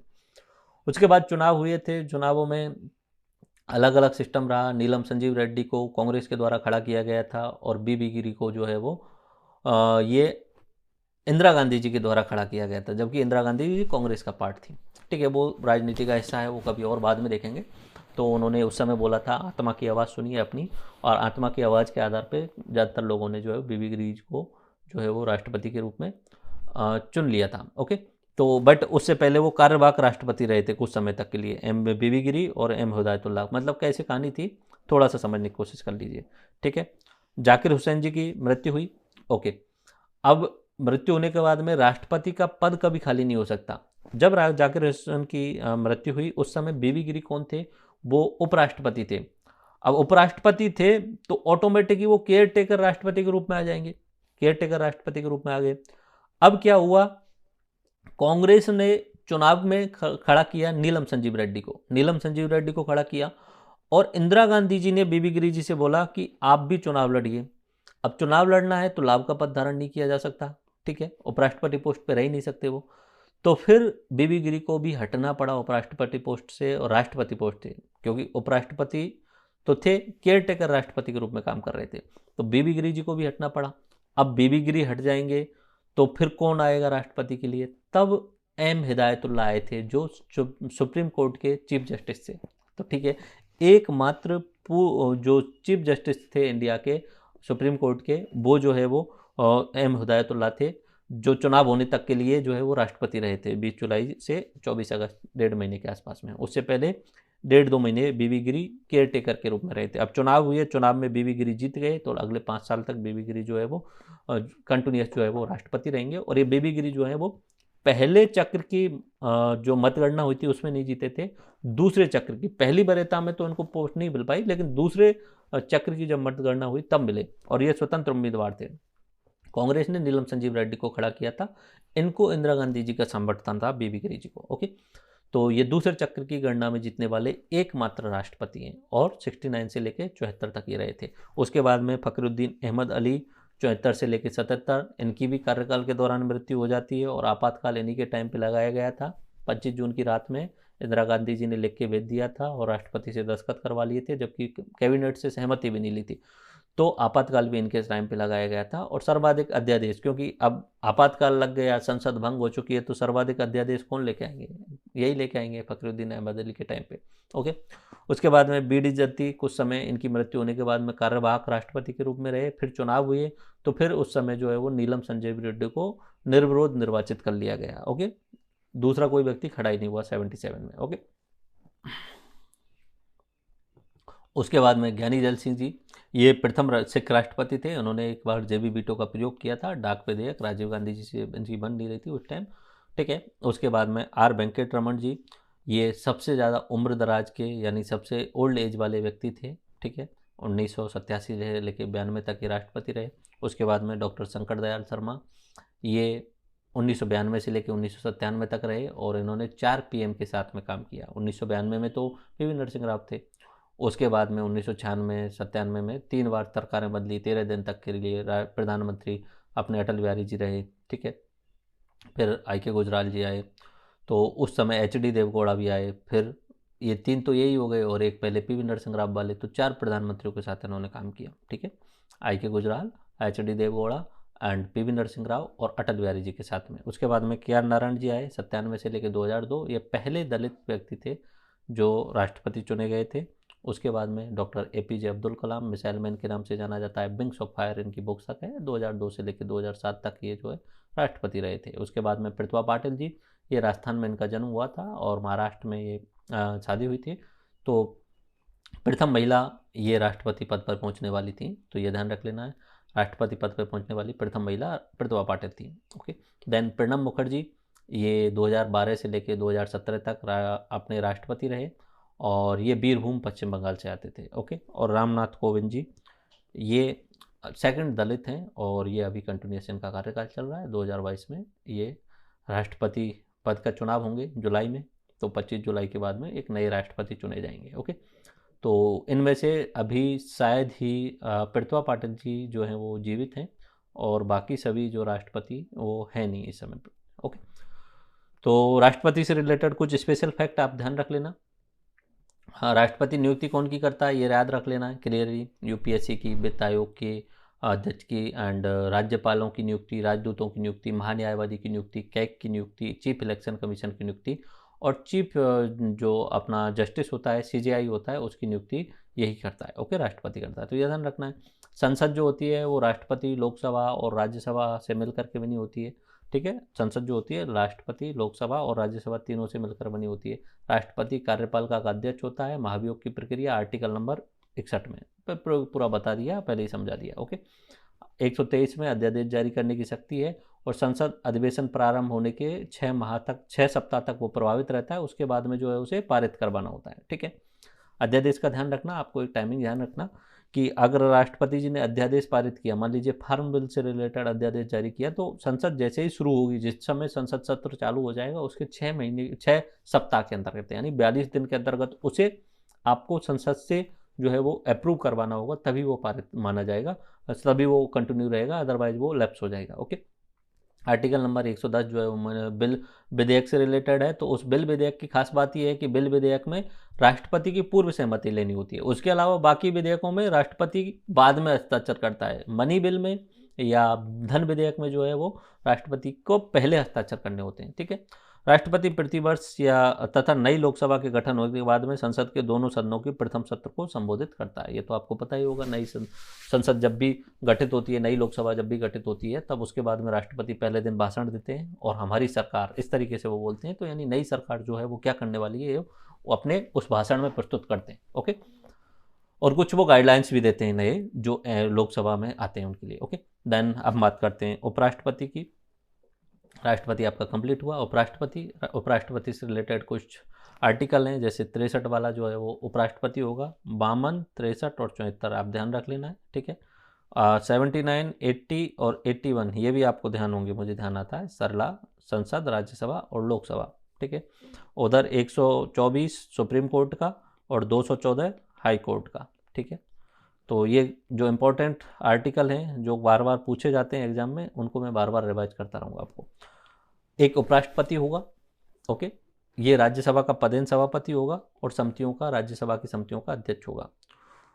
उपराष्ट्रपति की अनुपस्थिति में कार्यवाहक जो है एक मंडल होगा, उसमें से उपराष्ट्रपति बनेंगे। तो इनका निर्वाचन की प्रक्रिया, ठीक है। और उसके बाद में कार्यकाल आर्टिकल नंबर 68 में पुनः चुने जाने का प्रावधान। डॉक्टर सर्वपल्ली राधाकृष्णन पहले उपराष्ट्रपति थे, उन्हें पुनः भी चुना गया था, ओके। शपथ राष्ट्रपति के सामने। आकस्मिक स्थिति में राष्ट्रपति के कार्यों का निष्पादन, ये आर्टिकल नंबर 70 में भी इनके लिए लिखा हुआ है, उधर 62 में भी लिखा हुआ था, ओके, ध्यान हो तो आपको। तो योग्यता तो कुछ चेंज नहीं आएगा। योग्यता में इतना है कि 35 वर्ष होनी चाहिए, राज्यसभा सदस्य बनने की योग्यता होनी चाहिए, भारत का नागरिक होना चाहिए, उसके अलावा वो लाभ के पद पे नहीं होना चाहिए, दैट्स इट। उसके बाद में इनको चुनाव में खड़ा होने के लिए 20 प्रस्तावक और 20 अनुमोदक चाहिए। वहाँ राष्ट्रपति जी के लिए 50 प्रस्तावक और 50 अनुमोदक चाहिए होते थे। ओके, और ये अध्यक्ष निर्वाचन के लिए लोकसभा राज्यसभा के सभी सदस्य और ऑल एमपी जो है वो इनका चुनाव करते हैं उपराष्ट्रपति का। ठीक है, उपराष्ट्रपति के चुनाव में कौन भाग लेते हैं? और एमपी सारे के सारे, इसमें एमएलए भाग नहीं लेते उपराष्ट्रपति के चुनाव में। और एमपी भी सारे एमपी मतलब चुने हुए भी और मनोनीत भी, इतना ध्यान रख लेना, चुने हुए भी और मनोनीत भी। लोकसभा में 2 मनोनीत होते थे पहले, अभी तो वो ऑप्शन खत्म हो गया है एंग्लो इंडियन वाला, तो वो तो ऑप्शन भूल जाइए। लेकिन राज्यसभा में अभी भी 12 मनोनीत होते हैं, तो वो भी उपराष्ट्रपति के चुनाव में भाग लेते हैं। आगे बात समझो, उपराष्ट्रपति का अगर चुनाव होगा तो सारे के सारे एमपी चुने हुए हों या निर्वाचित हों, जबकि राष्ट्रपति में सारे एमपी जो चुने हुए हैं ओनली, मनोनीत नहीं, और सारे एमएलए जो चुने हुए हैं वो राष्ट्रपति के में लेते थे। और उपराष्ट्रपति के में कौन भाग ले रहे हैं? सारे एमपी, ओनली सारे एमपी, लेकिन चुने हुए भी और मनोनीत भी। ओके, ये राज्यसभा का पदेन सभापति होता है, ये आपको ध्यान रखना है। उपराष्ट्रपति जो होता है वो राज्यसभा का पदेन सभापति होता है। इनके खिलाफ कोई महाभियोग लाने की कोई जरूरत नहीं होती। ये राज्यसभा में इसमें शुरू करेंगे और दोनों सदन बहुमत से पारित कर देंगे तो उपराष्ट्रपति को हटाया जा सकता है। उतनी बड़ी प्रोसेस करने की जरूरत नहीं है। बस इतना ध्यान रखना कि राज्यसभा से शुरू किया जाएगा इनको अगर हटाने की प्रोसेस होगी तो। महाभियोग की प्रोसेस नहीं बोलते, रिमूवल प्रोसेस बोलते हैं उसे। ठीक है, महाभियोग की प्रोसेस सिर्फ राष्ट्रपति के लिए, बाकी सबके लिए भी प्रोसेस कठिन है, लेकिन उन्हें रिमूवल की प्रोसेस कहा गया, हटाने की प्रक्रिया। इम्पीचमेंट या महाभियोग वाला संविधान में जो लिखा हुआ है सिर्फ राष्ट्रपति के लिए लिखा हुआ है, तो इनके लिए महाभियोग की जरूरत नहीं होती। लेकिन उपराष्ट्रपति को हटाना है तो पहले राज्यसभा से शुरू किया जाएगा, बहुमत से पारित कर दो, साधारण बहुमत से, एंड देन फिर दोनों लोकसभा से पारित कर दो और राष्ट्रपति हट गए, उपराष्ट्रपति हट गए। राष्ट्रपति के लिए महाभियोग की पूरी प्रक्रिया। ओके, तो राष्ट्रपति की अनुपस्थिति होती है तब एक तो पहली बार तो उपराष्ट्रपति जाता है कार्य करने के लिए। अगर राष्ट्रपति अनुपस्थित है तो मैंने बताया, अगर उपराष्ट्रपति भी अनुपस्थित है तो मुख्य न्यायाधीश जाता है, जैसे कि एम हिदायतुल्ला जी गए थे जब बीबी गिरी वाला केस था। बीबी गिरी राष्ट्रपति का चुनाव लड़ने चले गए थे, चूंकि बीबी गिरी उपराष्ट्रपति थे और उस समय जाकिर हुसैन जी की मृत्यु हुई थी तो कार्यवाहक राष्ट्रपति का कार्य संभाल रहे थे, लेकिन इन्हें चुनाव लड़ना था तो वहाँ से हटना पड़ा। तो उसके बाद में एम हिदायतुल्ला जी जो है वो उस समय राष्ट्रपति का कार्यवाहक रूप में राष्ट्रपति रहे। ओके, और ये अगर मुख्य न्यायाधीश भी नहीं है तो सुप्रीम कोर्ट का वरिष्ठ न्यायाधीश जो है वो राष्ट्रपति की भूमिका निभाएगा। आर्टिकल नंबर 71 में राष्ट्रपति एवं उपराष्ट्रपति चुनाव में विवादों की स्थिति होने पर जांच उच्चतम न्यायालय में की जाएगी, हाई कोर्ट में की जाएगी। तो अगर राष्ट्रपति से और उपराष्ट्रपति के रिलेटेड चुनाव हैं, उनमें कोई विवाद है तो उसकी जो जांच की जाएगी वो सुप्रीम कोर्ट में की जाएगी। ओके, राज्यसभा में विधेयक पर मतदान के दौरान मतों के बराबर होने की दशा में उपराष्ट्रपति अपने मत का प्रयोग करता है, वो फाइनल चीज़ है। ऐसे ही लोकसभा स्पीकर भी करता है लोकसभा के अंतर्गत। इधर राज्यसभा में अगर वोट बराबर हो गए तब निर्णायक मत जो है वो इधर उपराष्ट्रपति देता है। उपराष्ट्रपति दोनों संसद के दोनों सदनों में से किसी भी सदन का सदस्य नहीं होता, ये ध्यान रख लेना है बस। ठीक है, ये की पॉइंट के रूप में ध्यान रखना है। उधर अगर ध्यान रखें लोकसभा स्पीकर के बारे में बात होगी तो लोकसभा स्पीकर जो होता है वो लोकसभा का सदस्य होता है। उपराष्ट्रपति ना तो लोकसभा का एमपी है ना ही राज्यसभा का एमपी है, अगर है तो उसे वहां से इस्तीफा देना पड़ता है पहले। ओके, जैसे वेंकैया नायडू जी थे तो उन्होंने वहां इस्तीफा देके और फिर वो उपराष्ट्रपति का चुनाव लड़े। तो उपराष्ट्रपति दोनों सदनों में से किसी भी सदन का सदस्य नहीं होता, राष्ट्रपति भी नहीं होता, ये तो सीधी सी बात है। ओके, तो कौन कौन से उपराष्ट्रपति रहे उनके नाम देख लेते हैं। डॉक्टर सर्वपल्ली राधाकृष्णन बामन से लेके 57 तक रहे, फिर 57 से लेके 62 तक रहे। फिर जाकिर हुसैन आए तो जाकिर हुसैन जी राष्ट्रपति भी बनते हैं अगर आपको ध्यान हो। ठीक है, उसके बाद में बरहागिरी वेंकटगिरी ये आ गए, तो बीबी गिरी ये उपराष्ट्रपति भी रहते हैं, राष्ट्रपति भी बनते हैं। ठीक है, GS पाठक 69 से लेके रहते हैं। उसके बाद में BD जत्ती 74 में, उसके बाद में 79 में मोहम्मद हिदायतुल्ला। ठीक है, ये चीफ जस्टिस थे पहले, उसके बाद में 79 में उन्हें उपराष्ट्रपति बना दिए गए। एक कार्यवाहक राष्ट्रपति की भूमिका भी निभा चुके हैं। उसके बाद में R वेंकटरमन 1984 में। ओके, उसके बाद में डॉक्टर शंकर दयाल शर्मा। ठीक है, उसके बाद में KR नारायण। आप एक चीज़ देखेंगे इसमें से ज़्यादातर उपराष्ट्रपति राष्ट्रपति पद तक पहुंच चुके हैं। कृष्णकांत 1979 79 से 1997 से। उसके बाद में भैरव सिंह जी हमारे राजस्थान के। उसके बाद में मोहम्मद हामिद अंसारी, ये 2 टर्म तक के रहे हैं। खास बात देखिए 2007 से लेके 12 और 12 से लेके 17 तक। और अभी वेंकैया नायडू जी। ओके, उसके बाद में भी जो नेक्स्ट आएंगे वो आप अपना अपडेट खुद कर लेना। आपको अपडेट करना है अपने नोट्स में। अपडेट नोट्स आपके लिए फ्री डाउनलोडेबल करवा दिए हैं मैंने, और ये नोट्स बहुत ही सुंदर तरीके से बनाए हुए हैं।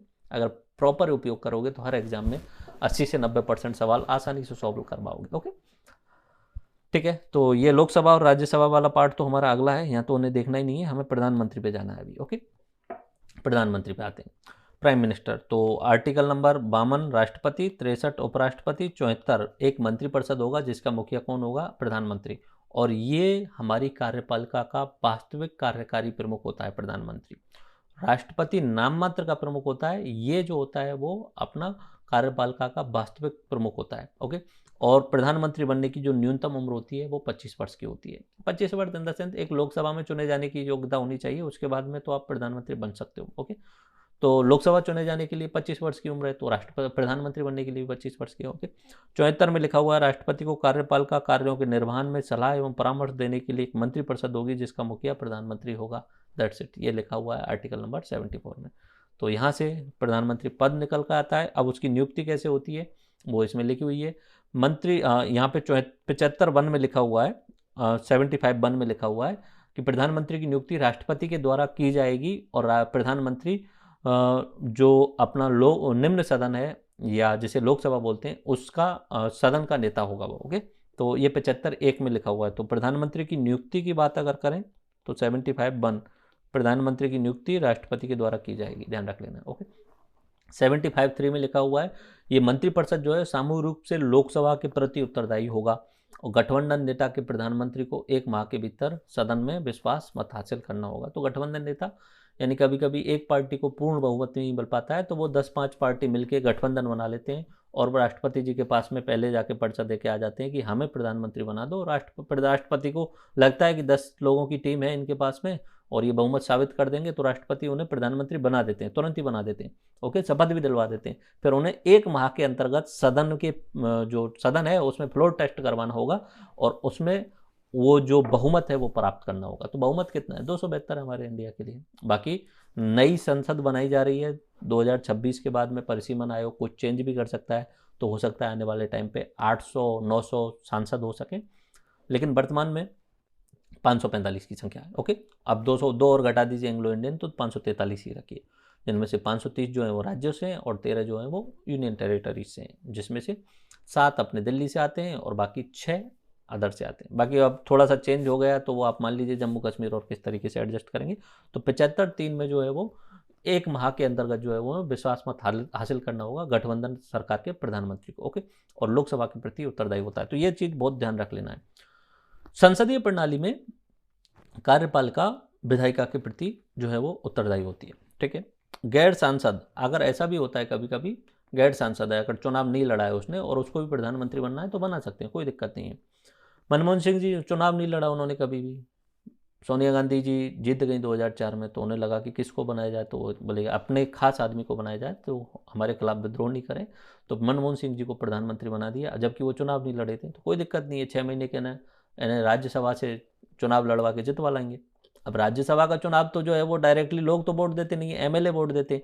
जिस राज्य में अगर उस पार्टी की सरकार है तो निश्चित सी बात है वहाँ पे राज्यसभा का वो एमपी जीतेगा ही। ठीक है, तो राज्यसभा का या लोकसभा का भी, लोकसभा का मतलब कभी कभी बाईपास इलेक्शन होते हैं जो उपचुनाव होते हैं और उनमें खड़े होकर के वो चुने जा सकें। अब जैसे कि मुख्यमंत्री के लिए भी यही होता है। अब राजस्थान में तो ऐसा नहीं हो सकता क्योंकि विधान परिषद है, लेकिन मुख्यमंत्री अगर राजस्थान में बन जाता है और जो चुनाव नहीं लड़ा है, एमएलए नहीं जीता है, तो 6 महीने के अंतर्गत कहीं ना कहीं उपचुनाव करवाने होंगे और उस उपचुनाव में जीत करके आना होगा उन्हें। मुख्यमंत्री आदित्यनाथ योगी जी आज तक चुनाव नहीं लड़े एमएलए का, एमपी का चुनाव लड़े लेकिन एमएलए का चुनाव नहीं लड़े। तो यूपी में क्या है, बाइकैमरल है, द्विसदन है। दूसरी सदन कौन सी होती है? एक तो होती है विधानसभा, दूसरी होती है विधान परिषद। अब विधान परिषद में जो है वो अप्रत्यक्ष रूप से चुना जाता है। ठीक है, तो वो विधान परिषद से चुन के आ गए। मनमोहन सिंह जी ये राज्यसभा से चुन करके आए गए, और इंदिरा गांधी जी जब पहली बार जो प्रधानमंत्री बनी थी तब वो जो है वो राज्यसभा से चुन के आई थी। तो राज्यसभा से चुन के आने वाले इंदिरा गांधी, एच.डी. देवगा और मनमोहन सिंह जी हैं। बाकी कहना इतना है कि अगर तुम किसी भी सदन में एमपी नहीं हो और तुम्हें प्रधानमंत्री की शपथ लेनी है तो पहले तो बहुमत साबित कर दो कि हम बहुमत में हैं, ठीक है। और उसके बाद में आप 6 महीने के अंतर्गत कहीं से भी चुन के आ जाओ, लोकसभा से चुन के आ जाओ, राज्यसभा से चुन के आ जाओ, तो 6 महीने का आपका टाइम मिलेगा। ओके, जैसे महाराष्ट्र में हुआ था। महाराष्ट्र के मुख्यमंत्री उद्धव ठाकरे जी चुनाव हुए, वो चुनाव लड़े नहीं थे, बाकी उनकी पार्टी ने अच्छा प्रदर्शन किया। पहले वो पार्टी बीजेपी के साथ गठबंधन में थी, इस बार उन्होंने थोड़ा सा अलग रास्ता अपनाया, तो एनसीपी और शिवसेना और कांग्रेस ने गठबंधन कर लिया। अब उद्धव ठाकरे जी सीएम बने, लेकिन उद्धव ठाकरे जी जो है वो चुनाव नहीं लड़े थे, तो 6 महीने के बाद में वो एमएलसी चुन के आए, ठीक है, लेजिस्लेटिव काउंसिल से चुन करके आए। ओके, देन कार्यकाल ये राष्ट्रपति के प्रसाद पर्यंत होता है। प्रधानमंत्री जो होता है राष्ट्रपति के प्रसाद पर्यंत होता है। जब तक बहुमत दल का नेता होता है तब तक वो राष्ट्रपति के प्रसाद पर्यंत रहेगा। मतलब प्रधानमंत्री हमारे 5 साल के लिए नहीं, 10 साल 15 साल भी रह सकते हैं, लेकिन बहुमत दल के नेता रहेंगे और वो 10 दिन में भी हट सकते हैं। अटल बिहारी जी वाजपेयी जी की पहली बार जब सरकार बनी तो सिर्फ 13 दिन में हटनी पड़ी, क्योंकि बहुमत दल जो है वो साबित नहीं कर पाए बहुमत, तो हटना पड़ा उन्हें, ठीक है। पीएम जो होता है वो मंत्रिपरिषद का प्रमुख होता है। उसके त्यागपत्र, उसकी मृत्यु से मंत्रिपरिषद भंग हो जाती है। ध्यान रख लेना, मंत्रिपरिषद जो टॉप मंत्री होते हैं, 10 12 15 टॉप मंत्री होते हैं, गृह मंत्री, रक्षा मंत्री, उसके अलावा अपने विदेश मंत्री होते हैं और इकोनॉमिक यानी अर्थ मंत्री होते हैं, अपने वित्त मंत्री होते हैं। तो टॉप 8-10 जो होते हैं उन्हें मंत्रिपरिषद बोला जाता है, ठीक है। तो अगर प्रधानमंत्री जी त्यागपत्र दे देते हैं तो पूरी मंत्रिपरिषद भंग हो जाती है। विधानसभा या संसद भंग नहीं होती है, लेकिन अगर प्रधानमंत्री अगर त्यागपत्र या मृत्यु होती है तो मंत्रिपरिषद भंग हो जाती है, दैट्स इट। ओके, और प्रधानमंत्री को शपथ कौन दिलाता है? राष्ट्रपति दिलाता है, और राष्ट्रपति ही उनको नियुक्ति करता है। ओके, मंत्रिपरिषद सामूहिक रूप से एक मंत्री के विरुद्ध लोकसभा में अविश्वास मत पारित हो जाने पर संपूर्ण मंत्रिपरिषद को त्याग देना पड़ता है। ये तो नॉर्मल सी बात है। अगर कोई मंत्री आपके कहे के अनुसार नहीं चल रहा है, मान लीजिए कि कोई आप एक्ट लेकर के बिल लेके आए और आपने उसे जो है लोकसभा में पारित करने की कोशिश की और वो पारित नहीं हो पाया, तो इसका मतलब आपका बहुमत है ही नहीं। तो बहुमत नहीं है तो आप यहाँ पे प्रधानमंत्री और मंत्रिपरिषद बनने के योग्य नहीं हो, तो आपको इस्तीफा देना ही पड़ेगा। ओके, संसदीय कार्यपाल का हम कहाँ से लेकर आए? ब्रिटेन से लेकर आए। ओके, वास्तविक मुखिया होता है जिसमें प्रधानमंत्री। ओके, भारतीय संविधान में उप प्रधानमंत्री का कोई उल्लेख नहीं है। वैसे उप प्रधानमंत्री बनाया गया है काफ़ी बार, ठीक है, जैसे सरदार पटेल जी, एंड उसके बाद में अपने जो मोरारजी देसाई थे वो भी उप प्रधानमंत्री रहे थे। उसके अलावा चौधरी चरण सिंह जी भी उप प्रधानमंत्री रहे थे। उसके अलावा लाल कृष्ण आडवाणी जी भी उप प्रधानमंत्री रहे थे। लेकिन उप प्रधानमंत्री पद का कोई उल्लेख नहीं है, वो एक अलग तरीके से बनाया हुआ संवैधानिक पद नहीं है उप प्रधानमंत्री वाला। ओके, उसके बाद में आर्टिकल नंबर 78 में राष्ट्रपति को पीएम के शासन के मामले व विधायक के प्रस्तावों के बारे में सूचना प्राप्त करने का अधिकार है। राष्ट्रपति को सूचित करेगा प्रधानमंत्री सारे कार्यों से रिलेटेड, कोई भी कार्य हो उससे सबसे रिलेटेड जो है वो राष्ट्रपति को सूचित करेगा। राष्ट्रपति कभी भी प्रधानमंत्री को बुला सकता है किसी भी कार्य से रिलेटेड। ओके, और अगला, केंद्रीय मंत्रिपरिषद में लोकसभा एमपी के अधिकतम 15% मंत्री हो सकते हैं, ये नियम बना है, ठीक है। ये संविधान संशोधन के द्वारा बनाया गया था। तो कुल मिला के जितने भी मंत्री बनेंगे वो 15% से अधिक नहीं हो सकते। ओके, तो हमारे प्रधानमंत्रियों के बारे में बात करते हैं। पहले लिस्ट देखते हैं। पहले प्रधानमंत्री रहे जवाहरलाल नेहरू जी, 1947 की 15 अगस्त से। ठीक है, एक चीज़ ध्यान करें तो आप थोड़ा सा रिवाइंड कर सकते हैं। राष्ट्रपति शुरू हो रहे हैं 26 जनवरी 1950 से और प्रधानमंत्री शुरू हो रहे हैं 1947 के 15 अगस्त से। तो समझ में आ रहा होगा गणतंत्र का मतलब क्या होता है और लोकतंत्र का मतलब क्या होता है। लोकतंत्र में सरकार का मुखिया कौन होगा? सरकार का मुखिया प्रधानमंत्री होता है। गणतंत्र में देश का मुखिया कौन होगा? देश का मुखिया राष्ट्रपति होता है। तो देश का मुखिया बनने की शुरुआत 26 जनवरी 1950 से होती है। देश के मुखिया राष्ट्रपति जी और सरकार का मुखिया प्रधानमंत्री। तो 1947 से लेकर 64 तक 17 साल तक लगातार रहे थे जवाहरलाल नेहरू जी। उसके बाद में लाल बहादुर शास्त्री जी 2 साल तक रहे थे, 64 से 66। इनके समय पे ग्रीन रेवोल्यूशन आया था। इनके समय पे ही जो है भारत पाकिस्तान का 1965 वाला युद्ध हुआ था, जिसमें जय जवान जय किसान का नारा इन्होंने दिया था। ठीक है, जवाहरलाल नेहरू जी के बारे में बहुत सारी बातें की जाती हैं। देश के आधुनिक भारत के निर्माता हैं। उन्होंने बहुत सारे अनुसंधान बनाए, उन्होंने एग्रीकल्चर रिफॉर्म किए, उन्होंने इंडस्ट्रीज पे रिफॉर्म किया, उन्होंने बांध बनाने पे जोर दिया, उन्होंने बड़ी बड़ी हैवी इंडस्ट्रीज पे जोड़ दिया, पब्लिक सेक्टर यूनिट्स बनाने पे जोड़ दिया। जितने भी आप भेल, सेल, गेल, जितना भी आप सुनते हैं, बड़ी बड़ी कंपनियां जो हैं, जो पब्लिक सेक्टर यूनिट है, वो प्रधानमंत्री जवाहरलाल नेहरू जी के कार्यकाल में शुरू की गई। इन्होंने एटॉमिक एनर्जी पे जोड़ दिया। ये अपने डॉक्टर जहांगीर बाबा को लेकर के आए थे, ठीक है।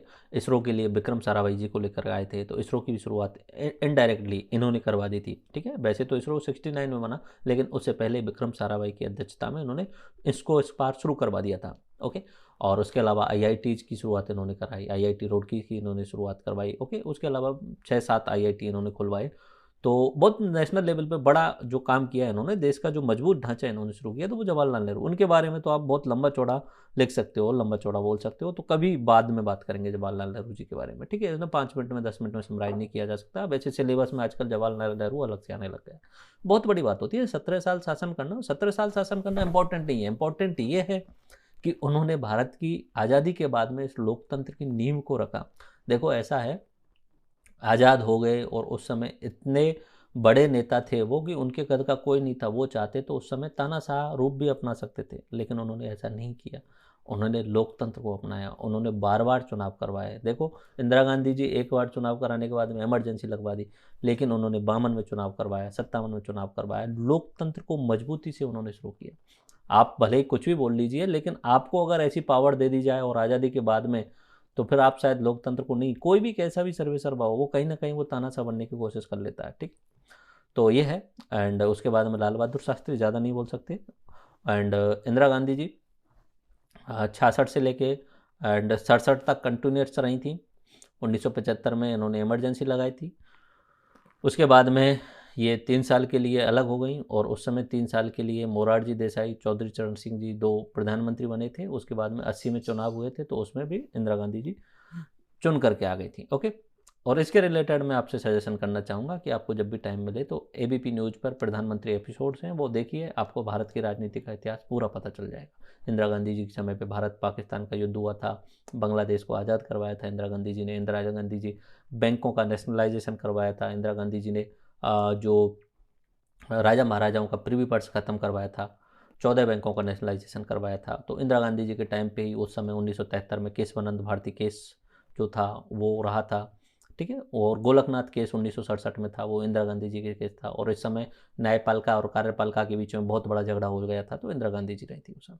उसके बाद में मोरारजी देसाई, ये गुजरात से आते थे, और गुजरात के और मुंबई के ये पहले प्रधान, वो सीएम रह चुके थे, मुख्यमंत्री रह चुके थे पहले, ठीक है। और उन्होंने अपनी आज़ादी में भी बहुत बहुत महत्वपूर्ण भूमिका निभाई थी। गांधी जी के साथ में काम करते थे मोरारजी देसाई जी, और काफ़ी पढ़े लिखे थे, आईसीएस अधिकारी थे, एक सिविल सर्वेंट थे। तो मोरारजी देसाई 2 साल तक रहे थे। बाकी ये प्रधानमंत्री बनने की कोशिश काफ़ी टाइम से कर रहे थे। जब 1967 में जब लाल बहादुर शास्त्री जी की मृत्यु हुई थी 1966 में, तब उस समय भी उन्होंने पूरा जोर लगाया था प्रधानमंत्री बनने का, लेकिन बन नहीं पाए।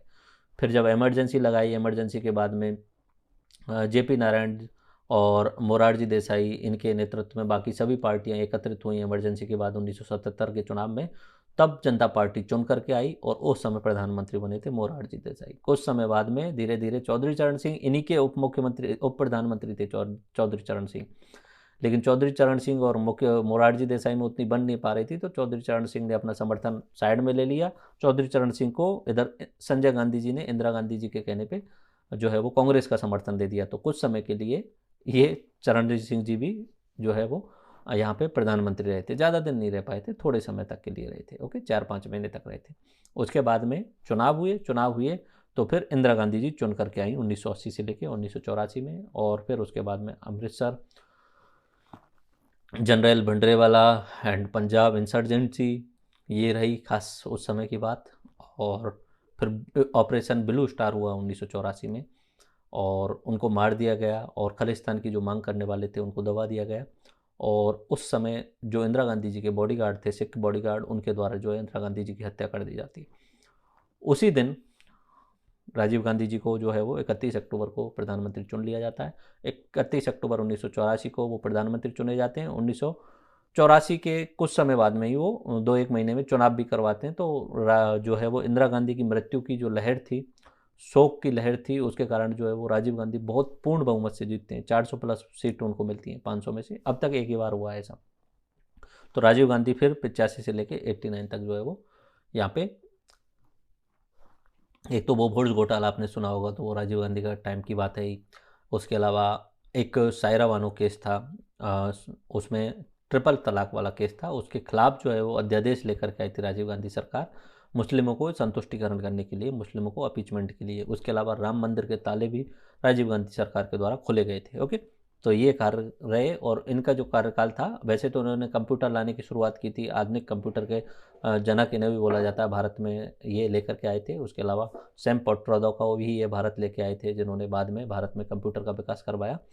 तो राजीव गांधी का लेकिन प्रॉब्लम ये रही कि इस समय अमिताभ बच्चन भी राजनीति में आ चुके थे, अमिताभ बच्चन भी राजनीति में थे इस समय, लेकिन बहुत सारे घोटालों में घिरने के कारण जो है वो राजीव गांधी की सरकार 89 के बाद में प्रॉपर वे में नहीं चल पाई। उसके बाद में बीपी सिंह जो है वो राष्ट्र प्रधानमंत्री बने 1 साल के लिए, बीपी सिंह प्रधानमंत्री बने। एंड उसके बाद में फिर जो चुनाव होते हैं उसके बाद में यहाँ पे पीवी नरसिंह राव जो है वो यहाँ पे चुन करके आते हैं, और 5 साल तक। और यहाँ पे चुनावों में कांग्रेस जीतती है, लेकिन राष्ट्रपति वो जो अपने प्रधानमंत्री थे पहले वाले, जो राजीव गांधी जी थे, उनकी मृत्यु हो चुकी थी तमिलनाडु में। उसके बाद में फिर 1996 में जब चुनाव होते हैं तो HD देवगौड़ा कुछ समय के लिए रहते हैं, इंद्र कुमार गुजराल जो है वो कुछ समय के लिए रहते हैं, एंड अटल बिहारी वाजपेयी फिर, ये 3 बार रहते हैं एक्चुअली में, 13 दिन के लिए, 13 महीने के लिए, और फिर लगातार 5 साल के लिए सरकार चलती है इनकी। ओके, एंड देन फिर मनमोहन सिंह जी ये 10 साल रहते हैं, और फिर नरेंद्र मोदी जी अभी कंटिन्यूस चल ही रहे हैं। ओके, इनमें से अभी ज़्यादातर जो हैं प्रधानमंत्री स्वर्ग पहुंच चुके हैं, लेकिन अभी कुछ एक प्रधानमंत्री शायद हैं, लाइक अपनी HD देवगौड़ा जी अभी हैं, जिंदे हैं, वो आप कभी कभी देखते होंगे जब भी परेड्स वगैरह होती हैं उनमें अवेलेबल होते हैं। मनमोहन सिंह जी भी हैं। ओके, एंड प्रधानमंत्री नरेंद्र मोदी जी तो हैं। ओके, तो ये हमारे प्रधानमंत्री हुए, ये अपनी कार्यपालिका होते हैं, उसके वास्तविक मुखिया होते हैं, सारे काम इनके होते हैं। याद रखना, कभी अभी डायलॉग सुना होगा आपने 3 इडियट वाला, कि बोल वो रहे हैं लेकिन, बोल वो रहे हैं लेकिन शब्द हमारे हैं। ठीक है, तो बोलेंगे अगर कुछ भी, राष्ट्रपति दस्तखत करेंगे, राष्ट्रपति किसी कोई भी चीज़ होगी वो राष्ट्रपति के नाम होगी, लेकिन शब्द किसके होंगे, वो प्रधानमंत्री और मंत्रिपरिषद के होंगे। ठीक है, जो लिख के कागज जाएगा वो प्रधानमंत्री की तरफ से जाएगा। ओके, अब मैं बोलता हूँ यहाँ पे कि नियुक्ति होगी, UPSC की नियुक्ति होगी, ठीक है, बाकी कैग की नियुक्ति होगी, जहाँ पे अगर कोई पैनल नहीं बना हुआ है और नियुक्ति हो रही है, तो सीधी सी बात है, राष्ट्रपति नियुक्ति तो कर रहा है, दस्तखत करके राष्ट्रपति नियुक्ति कर रहा है, लेकिन कौन बोल रहा है, प्रधानमंत्री बोल रहा है कि भाई साहब इसको कैग बना दो, इसको UPSC चेयरमैन बना दो। ठीक है, ध्यान रखना, कार्यपालिका का मुखिया कौन है, वास्तविक मुखिया प्रधानमंत्री, और दिखाने के लिए जो है मुखिया वो अपने राष्ट्रपति। ओके, दैट्स इट, प्रधानमंत्री कंप्लीट होता है। अब संघीय मंत्रिपरिषद देख लीजिए, आर्टिकल 74 में लिखा हुआ है कि मंत्रिपरिषद होगी जो राष्ट्रपति के सलाहकार के रूप में कार्य करेगी, राष्ट्रपति के सलाहकार के रूप में, और जिसका मुखिया प्रधानमंत्री होगा। आर्टिकल 75 में लिखा है मंत्रिपरिषद की नियुक्ति और पदच्युत कैसे किया जाएगा, ये तो मैंने बता दिया, और 75 में प्रधानमंत्री की नियुक्ति राष्ट्रपति के द्वारा की जाती है। ओके, और ये लोकसभा या राज्यसभा का सदस्य होना जरूरी है, अगर नहीं है तो 6 माह के अंदर चुन लिए जाओ। ठीक है, जैसे अपने सुरेश प्रभु जी को शिवसेना से निकाल करके लेकर के आए थे, तो उस समय सुरेश प्रभु जी चुने हुए नहीं थे, तो उनको राज्यसभा में से भेजा गया। ओके, एंड उसके अलावा भी बहुत सारे मंत्री होते हैं जो डायरेक्टली, जैसे अपने विदेश मंत्री हैं जयशंकर जी, विदेश मंत्री, सुषमा स्वराज पहले थी, अभी वर्तमान में जयशंकर, तो उनको भी जो है वो राज्यसभा से चुना गया है। और जिस दिन उन्होंने शपथ ली थी उस दिन वो ना तो लोकसभा के थे मेंबर और ना राज्यसभा के, बाद में चुना गए थे उन्हें। ओके, मंत्रिपरिषद सामूहिक रूप से लोकसभा के प्रति उत्तरदायी होती है। तो मंत्रिपरिषद के भी 3 भाग होते हैं, कैबिनेट मंत्री होते हैं, राज्य मंत्री होते हैं, और उप मंत्री होते हैं। ठीक है, कैबिनेट मुख्यमंत्री जो सबसे इंपॉर्टेंट होते हैं, कैबिनेट मिनिस्टर जो बहुत ज़्यादा इंपॉर्टेंट है, तो मुख्य नीति निर्माण का काम यही करते हैं, टॉप 15-20 होते हैं। ओके, और दूसरे स्तर के मंत्री होते हैं, राज्य मंत्री होते हैं, कैबिनेट के सहयोगी होते हैं, लेकिन कैबिनेट का हिस्सा नहीं होते हैं, इनको स्वतंत्र प्रभार मिला भी हो सकता है। ओके, उसके अलावा उपराज्य मंत्री भी होते हैं, ये सब स्टेट के रिलेटेड मिनिस्टर होते हैं, तो विभाग के भीतर कुछ कार्य कर देखना हो तो ये होते हैं, ये सहयोगी के रूप में काम करते हैं। तो मेनली जो होते हैं कैबिनेट मिनिस्टर होते हैं 15-20 टॉप मोस्ट के, यही सबसे ज़्यादा इंपॉर्टेंट है। ओके, देन बात करते हैं भारत का महान्यायवादी। तो भारत के महान्यायवादी के बाद में आर्टिकल नंबर 76 में लिखा हुआ है भारत का महान्यायवादी होगा, देश का सर्वोच्च कानूनी अधिकारी होगा, नियुक्ति राष्ट्रपति के द्वारा की जाएगी, उच्चतम न्यायालय के न्यायाधीश नियुक्त होने की इसके पास में योग्यता होनी चाहिए। उच्चतम न्यायालय का न्यायाधीश कौन नियुक्त होता है? जो 5 साल हाईकोर्ट में काम कर चुका हो या 10 साल हाईकोर्ट में वकीलात का काम कर चुका हो। ओके, ठीक है। हाईकोर्ट में जज के रूप में काम कर चुका हो, हाईकोर्ट में जज के रूप में काम कर चुका हो 5 साल, और या उस हाईकोर्ट में ऑल इंडिया की जो 25 हाईकोर्ट है उनमें कहीं पे भी 10 वर्ष के लिए एज ए वकील एडवोकेट काम कर चुका हो। ओके, इसका कार्यकाल राष्ट्रपति के प्रसाद पर्यंत होता है। ये सब का जो पोस्ट है ना, ये वाली, ये मैं लास्ट में भी अच्छे तरीके से दिखाऊंगा, जब सारी संवैधानिक पोस्ट आएंगी तब वहाँ देखेंगे। ओके, आर्टिकल नंबर 143 उच्चतम न्यायालय में भारत सरकार के प्रतिनिधि के रूप में उपस्थित होता है। यही अच्छा नहीं है कि आर्टिकल नंबर 143 में क्या लिखा हुआ है, राष्ट्रपति सुप्रीम कोर्ट से सलाह ले सकता है। अब ऐसा तो है नहीं कि राष्ट्रपति को किसी कानून पे सलाह लेनी है तो खुद जाएगा अपनी गाड़ी में बैठ के सुप्रीम कोर्ट के पास में, भाई साहब सलाह दे दीजिए, ऐसा थोड़ी हो सकता है। राष्ट्रपति राजा है, राष्ट्रपति शहंशाह है, तो राष्ट्रपति कुछ काम नहीं करता है, राष्ट्रपति सिर्फ दस्तखत करता है, बाकी सब काम करने के लिए प्रधानमंत्री है या कोई और है। तो यहाँ पे सुप्रीम कोर्ट से सलाह लेने के लिए कौन जाएगा? अटॉर्नी जनरल जाएगा, अटॉर्नी जनरल जाएगा। ओके, ये सर्वोच्च कानूनी अधिकारी होता है। तो सरकार की तरफ से जितने भी मुकदमे लड़े जाते हैं उनमें सुप्रीम कोर्ट में लड़ने के लिए कौन जाता है? ये अटॉर्नी जनरल जाएगा। इसकी सहायता के लिए सॉलिसिटर जनरल भी होते हैं। ओके, तो अटॉर्नी जनरल जाता है मोस्टली। ओके, और इसका पद कभी तक रह सकता है? जब तक प्रधानमंत्री चाहे। अब प्रसाद पर्यंत किसके? राष्ट्रपति के। लेकिन वही बात मैंने बोली कि बोल तो बोल रहे हैं लेकिन शब्द हमारे हैं, प्रधानमंत्री जो बोलेंगे वही राष्ट्रपति बोलेगा। ओके, ध्यान रखना है सब चीज़ें। तो और अगली बात, सबसे इंपॉर्टेंट बात अटॉर्नी जनरल की, ये संसद की कार्रवाई में भाग ले सकता है, किसी भी कार्रवाई में जाके भाग ले सकता है, वहां जाके बोल सकता है, राज्यसभा में जाके बोल सकता है, राज्यसभा कार्रवाई में जाके बैठ सकता है, और लोकसभा में जाके बैठ सकता है, लोकसभा में जाके बोल सकता है। लेकिन जब वोटिंग की बात आएगी तब वोट नहीं करेगा। वोट क्यों नहीं करेगा? वो लोकसभा का सदस्य थोड़ी है, वो तो अटॉर्नी जनरल होने के नाते वहां जा रहा है। ओके, अब हम बात करते हैं अटॉर्नी जनरल के बाद में राज्य स्तरीय प्रशासन की। वही व्यवस्थापिका, कार्यपालिका और न्यायपालिका, तीनों चीज़ें आपको समझ में आ गई होंगी। ठीक है, कार्यपालिका में एक स्थायी कार्यपालिका होती है, एक अस्थायी कार्यपालिका होती है। तो अस्थायी वाली तो राजनीति वाली होती है और स्थायी वाली प्रशासनिक वाली होती है। तो यहाँ पे मंत्रिपरिषद होगी, मुख्यमंत्री होंगे, कैबिनेट मंत्री होंगे, उसके अलावा राज्य मंत्री और उप मंत्री होंगे। इनको मिलाकर के मंत्रिमंडल बोल देते हैं, और ओवरऑल को मिला के मंत्रिपरिषद बोल देते हैं। मुख्यमंत्री और कैबिनेट मंत्री को मिलाकर के बोलते हैं मंत्रिमंडल, और बाकी मुख्यमंत्री, कैबिनेट मंत्री, राज्य मंत्री और उप मंत्री, इन सबको मिलाकर के बोल देते हैं मंत्रिपरिषद। यह ध्यान रख लेना। मंत्रिपरिषद शब्द संविधान में लिखा हुआ है, मंत्रिमंडल शब्द नहीं लिखा हुआ है संविधान के अंतर्गत, ये भी ध्यान रख लेना। ओके, इधर की साइड में आप देखेंगे तो अपने प्रशासनिक कार्यपालिका होती है, जिसमें सचिव, संयुक्त सचिव, उप सचिव, ये सब होते हैं। राज्य की कार्यपालिका के बारे में बात करते हैं, बहुत आसान है। जो राष्ट्रपति के लिए वहाँ लगाया था वो सब यहाँ लगा देना, बस आर्टिकल बदल गए हैं। ठीक है, आर्टिकल नंबर 152 से लेकर 167 राज्यपाल के बारे में बात की गई है। तो राज्य का एक राज्यपाल होगा। आर्टिकल नंबर 153 में योग्यता 35 वर्ष होनी चाहिए, कोई लाभ का पद धारण नहीं होना चाहिए, संसद के किसी सदन या विधानमंडल का सदस्य नहीं होना चाहिए। That's it. ठीक है, नॉर्मली राज्यपाल जो होता है कोई IAS अधिकारी होता है पुराना, या सुप्रीम कोर्ट का कोई जज होता है, उसी को उठा करके राष्ट्रपति जी जो है वो राज्यपाल बना देते हैं और राज्यों के भीतर भेज देते हैं। तो राष्ट्रपति तो नहीं बोलते होंगे, राष्ट्रपति वाला तो वही है कि दस्तखत करेंगे। कौन भेजेगा? प्रधानमंत्री। प्रधानमंत्री को लग रहा है कि इस व्यक्ति को उठा के जो है वो 35 वर्ष हो चुकी है, कोई भी हो, मैं अगर 35 वर्ष के बाद में 36 वर्ष का हो जाऊं और प्रधानमंत्री की नज़रों में बहुत बढ़िया आदमी हूं, तो मुझे उठा के वो राज्यपाल बना सकते हैं, कोई इशू नहीं है उस चीज़ में। ओके, कार्यकाल राष्ट्रपति के प्रसाद पर्यंत। अब राष्ट्रपति, प्रधानमंत्री, बात बराबर है। ठीक है, और क्यों लिखा हुआ प्रधानमंत्री मंत्रिपरिषद की सलाह पे करेगा, काम करेगा। वैसे 5 साल होता है राज्यपाल का कार्यकाल, 5 साल के बाद में 10 साल भी रख सकते हैं, वो तो प्रधानमंत्री को परमानेंट करेगा। ओके, जब प्रधानमंत्री को लग रहा है कि इस राज्यपाल को हटा करके नए राज्यपाल नियुक्त कर देना चाहिए तो नियुक्त कर सकता है। नई सरकार आ जाए तो बस बदल देते हैं वो पर। शपथ राज्य के उच्च न्यायालय के मुख्य न्यायाधीश के द्वारा इनको शपथ दिलाई जाती है। इनके कार्य क्या है? राज्य सरकार के कार्य राज्यपाल के नाम से होते हैं, जैसे वहाँ पे राष्ट्रपति के नाम से हो रहे थे, या राज्यपाल के नाम से होते हैं। ओके, 123 राज्यपाल द्वारा अध्यादेश जारी करने की शक्ति है। ये 123 नहीं है एक्चुअली में, ये 213 है। ठीक है, 123 जो है वो राष्ट्रपति के द्वारा है, ध्यान रख लेना थोड़ा सा, राष्ट्रपति के द्वारा।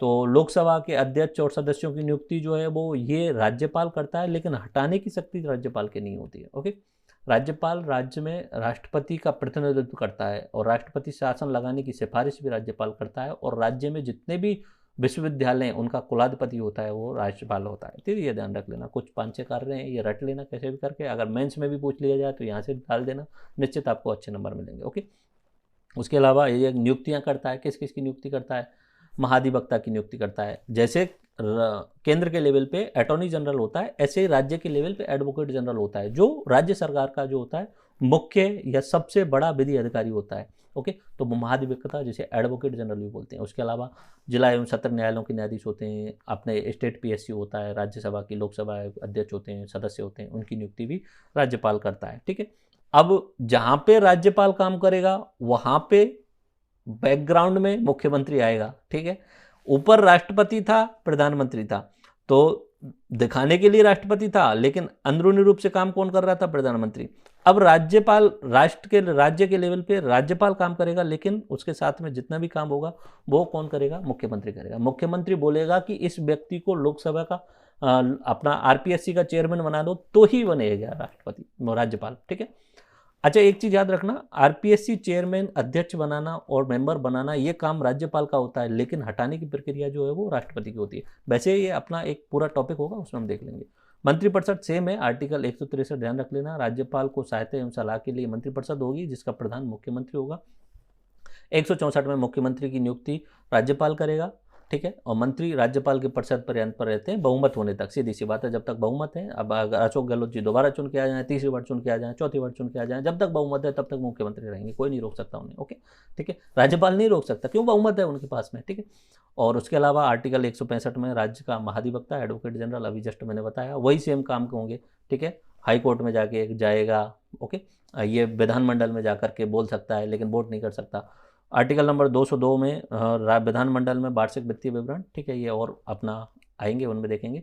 आर्टिकल नंबर 2 से राज्यपाल का अध्यादेश जारी करना। और 333 राज्यपाल विधानसभा में एक आंग्लीय भारतीय मनोनीत करने की शक्ति रखता है, लेकिन अभी ये कैंसिल हो चुका है, अभी ये नहीं रहा। ओके, 331 में पहले था लोकसभा में 2 एंग्लो इंडियन वाला, अब वो भी कैंसिल हो चुका है। ओके, तो जुडिशरी वाला अपना नेक्स्ट टॉपिक रहेगा, और ये प्रमुख अनुच्छेद जो हैं वो आप खुद से देख लेना एक बार, क्योंकि 2 बार मैं रिवाइज करा चुका हूँ। अब नेक्स्ट वाला जो पार्ट रहेगा अपना वो रहेगा विधायिका वाला। उस विधायिका वाले के बाद में मैं आपको जुडिशरी कराऊंगा, अपने प्रमुख अनुच्छेदों को रिवाइज कराऊंगा। फिर नेक्स्ट पार्ट अपना जुडिशरी रहेगा। उसके बाद में अगला लेक्चर जो रहेगा उसमें सभी प्रमुख संवैधानिक जो बॉडीज हैं, निकाय हैं, और गैर संवैधानिक और एग्जीक्यूटिव निकाय हैं, उन सबको कराया जाएगा। एंड देन उसके बाद में आपका ये crash course full course complete हो जाएगा। और मैंने जिस तरीके से इसे कंडेंस किया है, पूरे तरीके से आप इस पीडीएफ को रट लेना, इवन आप अपने लेक्चर्स को पूरे देख लेना।